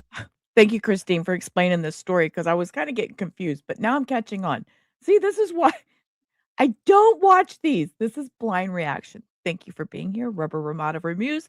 If you haven't already, hit that like button with your crooked thumbs up because all my thumbs are crooked. And thank you for being here. Their job. The kids now all have a lot of things to say about what went on. Parents waffles ever. Like they will refuse to eat waffles. Wait, some of the Shirillas? So the Shirillas babysat kids, right? That was their job. What the I'm waiting on. kids now all have a lot of things to say about what went on. Parents babysat or Yeah, and Mackenzie. Now Mackenzie chopped off one of my friend's little girl's hair when she was like a teenager. And my friend's little girl was like 5. They came to pick her up and she had chopped all her hair off. And they were like, this is weird, completely put off, weird. Did she not know how to babysit? I'm confused. Like, what the Just fuck? deranged, demented, Like, demonic. made them eat. And they would sit there Like and she make had them power. eat. Yeah, and they would make them eat, like they wouldn't heat, you know, the frozen waffles? Like they would make them eat them frozen. And there's more. But why? I don't know. Just being abusive, weird people. I'm telling you, they're coming on the podcast, and it's gonna be control. It's gonna be weird. Who is it? I actually, I'm friends with her. I go way back with her husband, but they live in Strongsville. Mm-hmm. So I'm gonna let her tell the story. Yeah. But they are it's about adults. her kids, and I'm like, and she said there's a whole group of kids, Christine, that are like went through this with them. Like they used to do weird things. So just gets you a little insight. And then it's like, after all of this, just, have you heard the calls? I've heard pieces, and I haven't heard all of them, but I've heard some, and they're fucking crazy. Absolutely insane. The one that really fucking pissed me off was when you did your victim impact statement, and then they went in the back and they were talking shit like, oh, Jamie said I need to repent, and they're laughing, or like, Divine didn't know me, or something. Like, you are so far gone. I think she forgets that. The jail calls are disgusting. And I would like to review those. If y'all are willing to hang out and go through those, we can do those too. They are just, I haven't listened to all of them. I've listened to a few of them.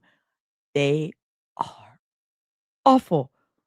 The way that Mackenzie and her mother speak to each other are just, so this will be something fun for us to do for a little while to hang out, not tonight. I'm just saying, it'll be a little series we'll do. We're already 3 hours in, I'm just hanging out. I ain't got nothing better to do right now. Mom's sleeping, dogs are behaving, son made himself something to eat. So I think she forgets. She was just dropped a little too many times and Yes. can't process the fact Completely demented. that this isn't her fucking world. Yeah. Like, come on now. Yeah. No one's really thinking into things like that. Yeah. Like, we care enough to sit here and defend our brother and tell the truth, but we're not going up. the irony of a police siren going by in the background while they're speaking. I'm sorry. Squirrel. Yeah. No one's really thinking into things like that. Yeah. Like, we care enough to sit here and defend our brother and tell the truth, but we're not going about it in a way to sit here and be like, oh, this will one up her. No. Like, are you that No. delusional? No. And that's the thing about these people in Strongsville and the people in that friend group. It's all about one-upping and being that better, Really? bigger, more popular fucking person. Really? Yeah, like, I'm a that's little the older, biggest so I thing. don't. That's the reason why, like, people have been trying to, like, Instagram me or, like, DM me. And I've had to turn certain comments off, not, like, certain settings on so they can't DM me unless I'm already friends. Wow. Because I've had incidents where people who are the Free Mackenzie or are friends with Mackenzie will text me and say I'm being attention seeking or I shouldn't be posting anything about my brother. No. I had to tell my friends, my personal friends, to not give my number out to people. Wow. I had to tell them that there might be Ma'am, Divine, sweetie, let me lean in, baby. If you have to tell these people not to give your phone number out, they may not really be your friends, okay? If you have to stop and say, hey, don't give my number to nobody, you might need to think twice because I have a couple of friends. And let me tell you, we don't pass numbers around. As adults, we don't do that. Maybe these younger kids do these days. But as adults, it's a respectable thing. We don't pass each other's number around. So yeah, maybe they do that with their age group these days. I don't know. contact them and try to say stuff about me and get connected with me. Don't give them any information. Wow. If anything weird, screenshot it and show it to me. I've had 4 people in the past week show me things that have gone through their page trying to reach out to me and say some fucking nasty bullshit. Wow. And then, like, at the end of the day, we are grieving siblings who don't need this at all. No. And the people, and I always say this, like, no, Steven Shirilla, like, I don't want to say bad things about them or That's Kenzie. what I'm saying. Just I show don't- remorse. Exactly. I don't Don't want put to bullshit on the have internet. This be Right. my life. At the end of the day, I had no say in when my brother died. I had no say in how my brother died. I have no say on what the hell comes out. The only sort of say I have is speaking on what is coming out. Yeah, and that's this. Exactly. Right. Yeah. And this. whether I like it or not, I'm going to sit here and say the truth. Yeah. Because this is my world that they want to sit here and dement and twist. Because they're so delusional. Yeah. With everything. Clout chasing, attention seeking. Like, I'm at a point where I don't even think there'll be an apology or the truth of what happened in that car. And I've accepted that because even if there is, right, I'm so far gone from believing that. I'm at a point where if there will ever be anything like that, it's because it's going to be fake. Some clout chasing ass. Yeah. I keep saying too, like, if it's she ever decides benefit to, her, and that's when it's gonna come out. If she ever decides to, if this isn't working for her, like it's going to, in 10 years, let's say, and she decides to say she's sorry and decides to say she actually did it or remembers, we know that's just going to be another lie. And that's the thing, because like looking at everything that was in her system, all the false things that they've said that caused this. I think we'll also forget my mom has a doctorate. Yeah. So you're gonna sit here and say it might have been POTS. And do you even know what that is? Right. Because like any person, even if you're not a doctor and you know what POTS is, you know that shit doesn't do that. You don't sit here and fully. You can't listen. If I You stabbed you can't. right now, if I decided to stab you, Yeah. and my defense can't be that I had a seizure and my knife just went right into your stomach. And Like, now I'm that innocent can't- and sorry. and you I'm died. innocent and I don't remember because I had an episode. Like that's just how so. about the main fact is when she looked at her mom when the cop came in when it wasn't even a case or a part thing, of she looked at anything. her mother and immediately said, "Can I say I had a seizure? You were plotting, you were concocting your story the second that this happened." Do you know that? And I'm speaking they're in that Wow. language. Do you That's- know that? And speaking in their language. See, that's that corny talk we were talking about. Oh, okay. That for about 3 or 4 days that Natalie told me, my dad, and my sister that Kenzie was in like unconscious in a That's coma, also a wouldn't wake thing up. That's a thing that everyone thought. Because That's what she- I'm saying. she told everybody exactly, that. Everyone believed. I believe that she was near death. But I then prayed for her. Exactly. I prayed for her to wake And then up. I'm finding out, oh, she was at a wedding. She was at a fucking concert. Making She TikToks was within dancing 10 hours. around. Yep. I can't say she didn't get hurt. Obviously, that crash was She had a broken horrible. leg. 2 people died. She was, airlifted and had some injuries. Thank But you. I can also sit here and say that she made it seem like it was worse for her than it was. Well, they straight up told us for about 4 days that she was unconscious. We don't know, they don't know how they're going to tell her that Dom died. She's not waking up, blah, blah, blah. Come to find out, she's making modeling, she's trying to get modeling gigs for her within hours. And a few hours after that, Kenzie's in the bed in a stretcher posting TikToks, making videos. But you were lying I to don't- everybody that she was unconscious so that you And were giving even- yourself time. And like that's my thing. And my thing is like if that was me, right? Like I thought about it as in a way of like if I was sitting there driving that car and I killed my boyfriend. Yep, of 4 years. That's a long time. Yeah. It's a long time. Yeah. If I killed my boyfriend of 4 years and a friend in the back seat or someone we're getting close to, I wouldn't sit here 3 days later, even after freaking coma, taking pictures. I wouldn't sit here a year later She's right. and go out to parties and clubs and have the time of my life because I'm grieving. I just killed my boyfriend of 4 years and my friend. And we actually, from a Like, I don't- it sibling just- point of it view, doesn't- from a sibling point of view, like I can see sometimes we do things like I could sit here and talk to you about it and not cry. But like if all of a sudden I get feelings that hit me and all of a sudden I'm like, okay, well I'm gonna cry right now for 1 second. You know what I'm saying? Just hold on and I refocus. But for that, like to actually get up, get dressed as a zombie and go out to concerts and have fun a few months to eat. She went out and got a driver's license 2 weeks after she killed 2 people. And that is a conscious choice she made. A conscious choice she made to dress up like that, go out and get a driver's license renewed, all that.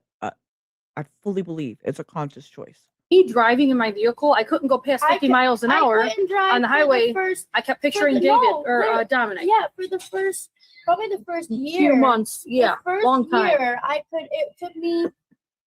Every time a ambulance passed with their freaking an lights accident? on, Have you drove by or an I seen accident? an accident, I Yeah. would have to Fuck pull my to the life. side of the road and turn Same. my hazards on and have a panic Right. attack and call Yeah. my dad. Yeah, I went through that. I went through the same stuff. Because all I remember is the fucking car hitting that building. Yeah. That's the only thing that Yeah. replays in my head. You see an accident, anything like that. So people can say, Like- "Oh, she needed to get out." Her mom, "Oh, she was young. She needed space." But the reality is But that you weren't she hurt or sad at all. right, and to get out and go to OSU and not go home, I would have. Let's say she attempted it. A normal person who just killed 2 people would have turned back around and went home and said, "I'm not feeling up to it. I miss my Dominic." If she felt any fucking remorse, For or what? felt If she bad wanted for to what go she where? did. Let's say just say when she went out to the OSU Halloween party. Like just say she gets ready and she goes out with her friends. Couple hours into it, somebody that just fucking killed their boyfriend of 4 years, they would have felt this. I'm telling See, you the right now. thing is, I don't even know how people can wrap their mind around that. It took me a year to even get back into a normal, maybe longer. Yeah. Get The back other into a day I normal was having a routine. panic attack I driving. I know, was and going I too mean fast. just to take care of myself. Yeah. Like I'm I right there. didn't wash my fucking face. Our hair. I didn't get up. Change our clothes. I barely ate. Yeah. Like I have created a freaking eating disorder for myself, and I'm a type 1 diabetic. Yeah. Because Can't of get out of bed. the fact that I am actually going through something that is changing my life. Mhm. And instead of going about it as, oh, woe is me, nothing really happened, I'm getting clout, I have followers. You do whatever like you need to she's fucking doing, do. Yeah. Yeah, no. They don't realize no. that Just losing no. a sibling, like if it seems like it's clout chase, then Great, that's so be it. wonderful. Right. That's then wonderful. then But I that's what it promise is. you it's so far from that. Yeah. I promise you don't see the times I'm in the corner crying, wanting to kill myself. Yeah. And then I look back on my Facebook and I looked at my old Facebook and there when my son, I'm gonna get sad, hold on. When my son Real emotions from real people. I really appreciate this, and I'm glad this is a safe space and y'all are talking about the things that y'all are talking about in chat. The chat is on the screen. I'm not gonna highlight things and stuff. I know if you ever want to look back at the chat, it's on the screen. So I know rewatching some of these sometimes kind of gives you in your fifis too. So, but I really appreciate the openness these two women are having. This is a conversation that has been very enlightening, and I really appreciate it. I really appreciate it. Even out of all my snarkiness commentary that I do, I find this very interesting. And yes, case one, that was a horrid, horrid crash. I remember when you sent me those pictures, I don't know how you survived that one either. And Cindy, I totally get that. I understand that. learning to walk, learning his words. It's just hard. Anything. I had Dominic with me, and I would tag him in all of the posts, and the pictures. You know what I'm saying? And it's like I live on social media, so don't tell me I'm not. I can't tag my brother or like you're all chase. about That is who I right, like who I. And that's how I was with the event too. Like we always try to build each other up, and a part of that was being in each other's life and sharing each other's success, being there when things were bad. Like I couldn't imagine going through what you guys went through and then having this happen to you. I cry thinking about you guys, and there's nothing I can do. At the end of the day, you know who's to blame? Why we feel guilty? It's Mackenzie. I'm sorry. Fucking own up, show remorse, stop with the bullshit, because you know what? It all comes back to us. All these comments online and it's just. Again, this goes to the trauma that the family ends up terrible. having to the trauma that the family ends up having to deal with. All these after effects, you don't realize who all it affects. Absolutely terrible. So that's why I'm doing this, and this is like a sister to sister, which has been. I feel like it's a needy. It's therapeutic. It definitely has. It definitely has been needed, and it is therapeutic. That's why I was glad I brought my kids when you had Davion's birthday party recently. I was like, I'm going to bring my kids to meet you guys because I want to share. I want you guys to share the joy of them. You know what I'm saying? Like I wanted them to meet you. Like this is, I feel like a strong connection. Like my kids know who you guys are. You know what I'm saying? Like, for you guys to meet them meant a lot to me. Like a real lot. I definitely think that it's hard because people have made this whole thing Dominic's life is about his death, and Davion's life is about his death and how they died. And I know that I can say, and I'm pretty sure that you can say, that their life is not about their death. They were so much more than how they died. And who they were friends with. She's absolutely right. Yeah, it's in the description box for anybody on the replay crew. Cindy had asked for the link, and this is the link. It is called The Big Sister Unhinged. She has she's already up to 22,000 subscribers. She's doing awesome, and I totally enjoy. This is the second time I've listened to her. Um, I really like her. I really like her. And the mistakes they made. Yeah, it's And nothing compared to what. Be sure you're subbed up. Hit that thumbs up on hers too. Yeah, we're gonna follow her. Exactly. Yeah, Like they were this- everything. Exactly. And that's what people are missing, that these people, our brothers, were, more than someone who just died in a car, by someone who was psycho and whose parents are also delusional. And it's like, nature versus nurture, nurture versus nature, like Yeah. what went wrong. And I've known a couple of bad seeds, that I've gotten far away from, very random, very, it's usually not female. You know what I'm saying? That's a true psychopath. It's usually a male. Mhm. But you look at her and she talks like a man. She has the eyes of a man. Like you can look at her and I see demonic. I really do. And I feel so guilty that I didn't see it before. But you don't know those things. So my thing is like you're saying, like you've seen it in a lot of men. I've seen it in everyone because of where I've come from. And like I try to tell people, like they ask like how I go about my way with that, or like how I'm so like wise or whatever. And it's not necessarily how I'm going about it or how wise or mature I am. It's more the fact. I see many people popping in and out. So just if you are new and welcome in, we're looking at a podcast called Big Sister Unhinged, and it is Dominic Russo and Davion Flanagan's sisters, and they're having a really good heart-to-heart discussion, and it's quite interesting. I've thought about emailing her. I might reach out. I'm kind of shy about doing stuff like that. I'm kinda in my own little corner right here, but, yeah, I would love either one of 'em. I'd love to talk to 'em.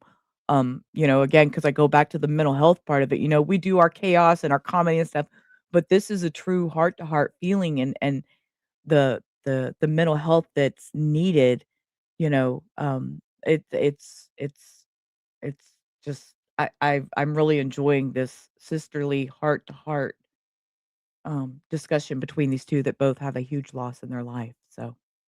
That I don't know, like just in reality, people are bad. This world's a very messed up place, and I learned that at a very young age, probably at the age of 4. Wow. Like I don't think people Alright. realize that. We'll see. I'm gonna try. I'm gonna house was try, broken guys. in by the FBI, and we were taken away by the government. Oh wow. So I've seen a lot, and I think that's another big reason why me and my brother and even my sister are kind of similar in the way of like we try to give people the benefit of the doubt because we've been in situations All that types of backgrounds. a lot of people wouldn't expect because we live in Strongsville. But that's the reason like we are the way we are, right? Like I'm able to kind of relate with someone who was very broken and grew up in a broken home with neglect, not a lot of money, because I came from that. I'm able to relate to someone who grew up in a nicer home and had a lot of money and gets more things handed to them. Yeah. Because I also grew up with that. Yeah. So like that is how I go about things. I go about things as I'm living in the real world at the end of the day. I am not self-absorbed. I feel a lot of people's pain. Empathetic like me. I've been through a lot and I have a lot of pain. A lot of I'm the people same try way. to take advantage of me for that, but I'm learning to have, those boundaries and stick my ground because this world is bad and people are bad. Everybody's bad pretty much. It's horrible. Like you wouldn't expect your own birth parents. And a lot of men in my a lot of men are dirty, a lot of men are pigs, but I feel like especially in like this generation, like I feel like a lot of my guy friends look at me as very bougie, but it's more I have like respect for myself and I want to Yeah. be treated right. Right. Like Not I bougie. exactly like Uh-huh. I will ask my guy friends to open my door. They should. And they'll say Yeah. something. I'm like, no, you're gonna open my door. Mm-hmm. Or That's good. yeah, That means you were raised right. God. Oh, you Props want to to your fuck the parents. first night? Yeah, no. Yeah. Sorry, you Props gotta to you your gotta take me to parents. dinner. Yeah, You that's gotta great. earn it, like because I know I You will deserve give the that. world to Uh-huh. someone. Yep. And I know I'm able to give that to a man. Yep. I can only hope my But daughter you're feels the same. competing with 500 other men who are able to do that and more. So that's, I mean, I just have morals and values in my life, and that's come from my parents and That's my amazing. brother. Yes, that's Like, amazing. That really is. And I'm emotional too on top of it. So like, if you can't sit here and hug me when I'm crying, or you're gonna tell me to stop crying when I'm upset, then hit the road. or Right. I'm too hyper, yeah, you got me messed up. Right. That's why I don't date. I haven't dated. I left my kid's dad, because of narcissism and abuse. And that's another thing I feel guilty about. Like, how did I survive 10 years of abuse for my little brother to be fucking taken out by an 80-pound little girl? Don't even get me started with that. I started for the first time in like 5 years, I started dating this guy, and it was his birthday. Taken out by a little 80-pound girl. You go, mama. I have a house up on Middle Bass Island. You're more than welcome to come and Yeah, that's who I'm party with us. emailing. But I wake up with this guy. It's like his birthday, and it was July 31st, 2022. Yeah. And I get a call, and it was like my dad, and I could just hear yelling, and he called again, and then I heard I got Dom's gone. But I'm like, Dom who? Like, was it my brother, my cousin?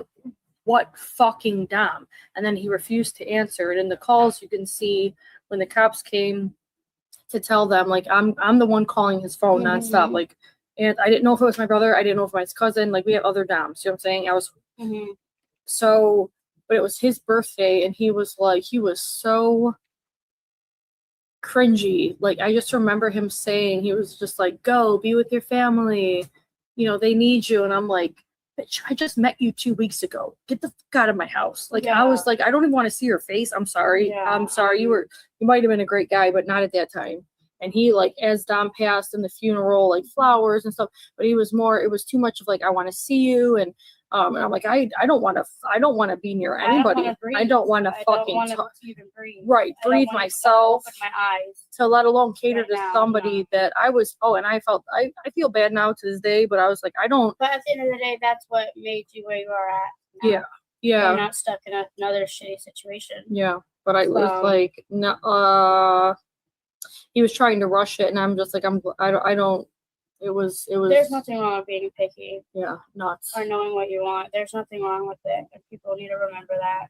Yeah, it was Because pretty. there's really nothing wrong with being picky or needing something. Because, I mean, like, when I found out, I was like, there's just no damn way. How did you find out? Oh, your dad? My parents, yeah. So they got a call, and then they ended up coming down later and telling me and my sister. And I was just like, when I heard, like, I think the easiest way to explain it is, like, my vision started blurring, my head started ringing, and the world started spinning. I started punching stuff, screaming, like, crying, like, just a whole, like, another wave of pain. A whole nother. And like, with like that being said, like, there has been so much pain before that, and just feeling another oh my God, completely different type of pain, and then like realizing well, you texted him yesterday night. Okay. Oh my You God. were, sitting on the bathroom floor texting him, and he stopped answering you. He didn't think anything of it and couldn't fall asleep. And then woke up and found out he was dead. And so I did this interview. I was hoping I'd feel better, but like, this has just got me feeling really, really, really bad. It's sad. It really is. Yeah. I have 5 brothers, and we I would fucking die for any one of them. It's ridiculous. No, yeah, and that's how I am with my brother and my sister. Like, I'm sorry, but yeah, it is ridiculous. So,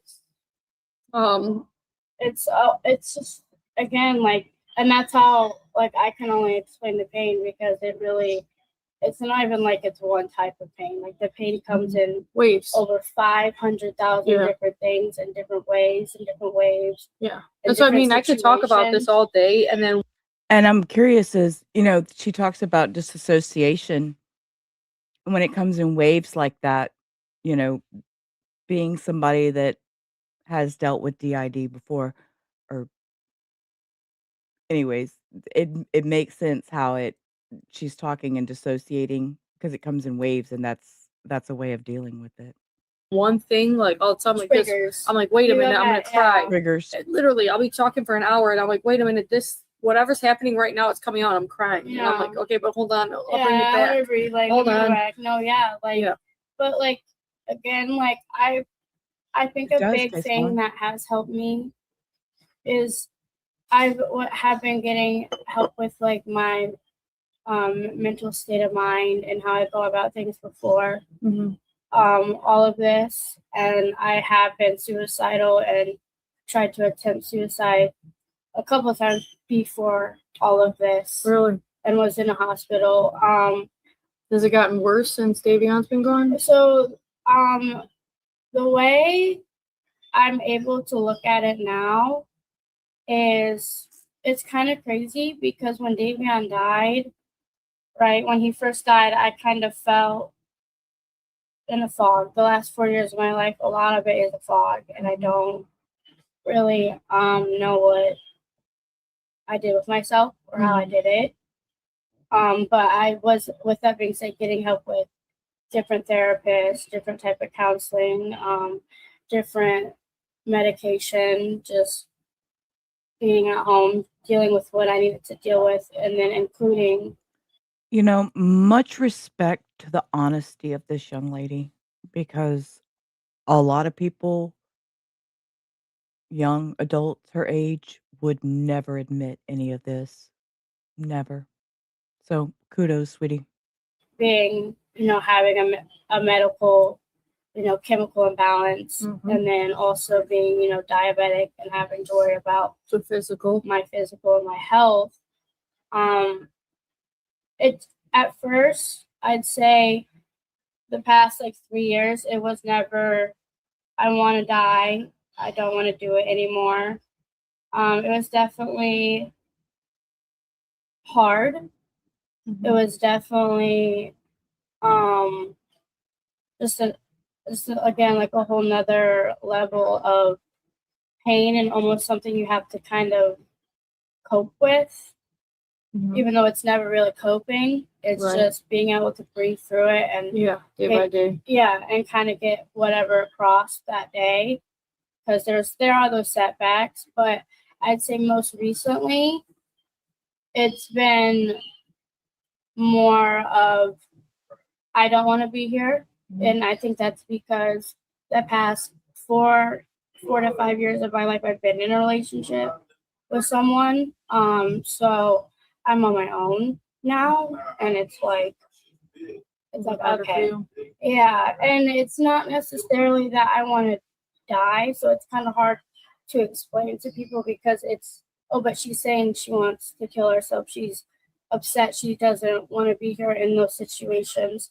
But what people aren't seeing is when I'm saying, people have never probably heard me say this or even understood this, but when I'm in that state of mind, it's normally at 3 a.m. when I can't sleep. Yep, it's in the worst intrusive thoughts come. It's in the corner crying, Yeah, like screaming, like it's just reliving that moment. Yeah, and it's and that's again with like my mood swings. Like when I get really sad, it's normally at night when I'm alone, and then that's when my dad will step in and help and like. Yeah, that's when it hits you. I wake up at 3 a.m. and I think the same. Like I've waken up the last few weeks, like at 3 a.m. Like, should I be doing this? Like, am I doing something wrong? Like that. It's the worst thoughts that you can think of. She was having anxiety, I bet, about that about that Netflix thing coming out, and I don't blame her now. I root after me watching it myself. I mean, yeah, No, I don't blame her. And I'm still I'm kind of dumbfounded and tongue twisted and tied about the way the divine is just her intelligence level has just got me flabbergasted, and I totally have love for this kid, young lady. Quit calling her kid. See, that's the old lady part of me. That's me being in my mid 50s. Everybody's a kid. We suffer from, our family is, we suffer from manic and depression and bipolar, and it is And I don't know a much struggle. about my biological history. And it is that's very also genetic. another level of You're trying to figure out trauma who and you hardness. are, Like, and I've been on probably 50 different pills. and in the past battling 2 this years. there's no pills to solve this. Exactly, and that's the other thing, because Yeah. you don't want to over medicate. And that's been a thing with me too. It's like there's no we are looking for short fixes. For a Our long-term brothers has problem. been our brothers' deaths have Short fix for a long-term problem, because this problem will never go away. You're always gonna have this grief. You're always gonna have to deal with it. Oh, Lord. Wow. So today's episode has gone off the rails. We were all wild in the beginning about Mackenzie's appeal being denied because she was a day late, and then her dear old dad has taken a involuntary leave of absence, and we watched a couple of videos of body cam videos of Davion and Dominic's friends, and here we are listening to these two. So we have just been all over the place tonight, and I want to tell you all thank you for spending this time with me. I know we've been here for 3.5 hours, and it is 12:30 in the morning my time, and there's an hour left on this, and I'm willing to keep going for about 30 more minutes. And then we'll cut it, and y'all can watch the rest of it on your own. Okay? So I'm gonna go for about 30 more minutes. been televised for the entire world. So thank you for being here, and thank you for hanging out in the duck pond with Rubber Ramada Reviews and the rest of us that let shit roll off our back, because that's the way we are. We are looking for short fixes. Our brothers has been our brothers' deaths have been televised for the entire world to see. Is it better to get closure? Is it nice we're talking about it? I love that I can talk to you. I feel a really strong connection to you guys. That's what I say. I got about 30 minutes, and then I'm gonna shut it down. So yeah, because that'll be 1:00 here. I want you as my little sister, swear to God. Yeah. And like I'm very empathetic, so I care about everybody else's feelings. Exactly. I care about like my dad. I have a lot of that siblings. problem. It gets to a point where it's That's, and total side rail here is that's something that I just had a discussion with one of my very close friends about, is that I'm always worried about everybody else's feelings, taking care of everybody else, making sure everybody else is okay. But you gotta stop and take care of yourself too. kind of hard to learn how much can you care about theirs and still care about yourself. It's hard. Yeah, because Very hard. that's exactly how I am. I'm a people pleaser. I like to make sure everyone's good in that situation. I even didn't if know I'm this was miserable going with the I didn't know this was going this way, guys. I totally went into this blind to watch this, and I did not know that I was going to adore this so much. So, smile on my face. Yeah, that's all right. Yeah, so it definitely has been like ups and downs, and that's why I kind of was like looking at it in like a good point of view. I was more appreciative that I went through the hardest mental struggles of my life before Davion died, because I had that coping skill in a sense when he did die. And now that it's at a point, because probably the last 2 years I felt very over medicated. I just kind of stopped taking my medicine. I was like, look, I need a break. I don't even know what anything's doing anymore. Yeah. And then slowly working back with my doctors and therapists. And this is something that like, we wish there medicine. was a fix for it too. Exactly. And there's not. I'm on one medication. The only medication I'm on is to help with the Good. The other 2 medicines that I can take are as needed for if I have really bad anxiety. and can't like breathe it, like having a panic attack. And the second pill I have is for focus because I do have ADHD, but I'm not in school anymore, so I don't really need it as much unless I'm like Yeah, I all think over with the work I place. need that. Yeah, I gotta go see like the same. Yeah. I have to see the same. Yeah. It is, but it is so. At the end of the day, it's like, God, I wish there was a pill for fixing like grief. Oh yeah, I you wish know? there was anything, Literally literally anything, and that's all we Give try to it to do. me. That's why I say like day by day, exactly. Like, do you ever go to the cemetery because Davion's Oh, I grave go there is right whenever by. I think about it, yeah. And I go to Dom's And I'm too. right by, I'll and I just- go to Davion's, Yeah. and she goes to Dom. They're So, literally right there. do you ever sit in the car and just scream? Yeah, like I just have. fucking I've scream. done everything. I've sat in the car, I've screamed. I've sat in the car, talked. I've sat in the car and cried. I've sat in the car and laughed. Yeah. I've sat in the car and just In the And when you're dealing with grief, there's been times when I sit in the car and I'm not actually able to get my legs out of the car. So I understand that. As much as y'all's have been televised, I mean, it's still discussing grief. So I get it. rain in the music, all of snow it, yeah. in the middle of the night at 3 Yeah. a.m. Like sometimes I just go there and I just like especially if I'm not with my kids, like I just find myself screaming at the top of my lungs. Yeah. Like what, like why? Yeah. It has been such a whirlwind of a life. They deserve so much better. I wish that they were here. I believe I'm Catholic. I'm a Roman Catholic. I believe there's an afterlife. I believe Yeah. they're hearing us. I Yeah. know they're hearing us. Yeah. And I did want to tell you that I have did you hear the call? Did you hear the body cam Yeah, where they said she When- killed us. I got in touch with, I have the house up on Midwest Island. Uh-huh. It's a very haunted. It's from the Underground Railroad. It's Yeah. very haunted island. So Really? there's movies and shows all the time up there. Yeah, Yeah. because of the ghosts. Oh, okay. I got one of the Mhm. paranormal experts to review the call, and they dubbed that for sure 1,000% an That's EVP. crazy. Yeah. And I'm gonna interview Because I them heard tomorrow. that, I was like, wait a day. Okay, so this totally goes into see, that's the other episode I saw. Oh, okay. That's the paranormal stuff that she's gonna get into. So what I'm going to do is actually we're gonna cut it a little bit shorter than because I don't want to mix the paranormal with the mental health. I think I know where she's going with this. So what I'm going to do is I'm going to drop this link into the chat. And we are an hour and 10 minutes in. So if you have interest in finishing watching this and sub up to her channel, and she has there's a paranormal one that came out. I have not watched it, so I don't even want to know what she's fixing to say because I haven't watched it. I think it came out today. So it just came up in my feed and I haven't watched it, so I don't much respect, but I don't want to watch it. I don't want to watch it. I mean, I want to watch it before I hear her talk anything about it because, don't tell me my mouse just died. Y'all, did my mouse just die? Turn it off, turn it back on. You get a little extra mouse juice. There we go. We got extra mouse juice. Yeah. So that's been a long one. Let's find a palette cleanser real quick. Oh, I took that down. Put that back up. Put that back up. Cindy, can you type in the chat 1 hour, 10 minutes? So that way it is in the chat for anybody on the replay crew. And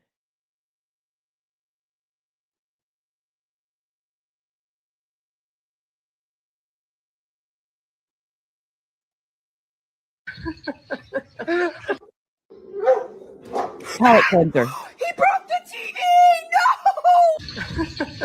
No! He's licking the bacon. Where'd that golf ball go?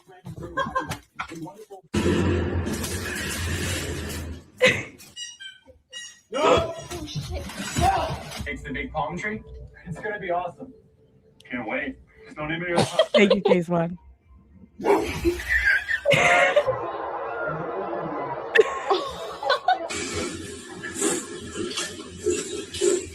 I was trying to get that man food. Also quickly melted.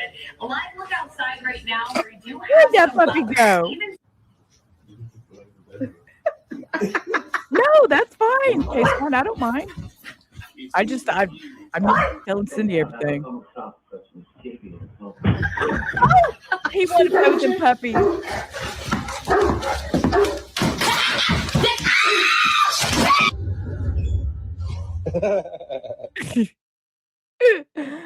All right. Okay. I just wanted to us get in that one last little laugh. So, as y'all know, before we go, we always have to say one more thing. You is smart. You is kind. You is important. And as always, you're all special. And I appreciate every one of you for being here and hanging out with me. And you can go watch the rest of The Big Sister Unhinged, who I totally adore, Christine. Keep going. You do you, boo. I have enjoyed every second of it, and we will review more. Um, Keep your notifications on, turn them on all, because y'all know over the weekend, I don't really go live Friday, Saturday, Sunday. They are just pop-up lives. I do Monday through Thursday. So, anyways, thank you all for being here. And until next time, I will see you soon. Peace.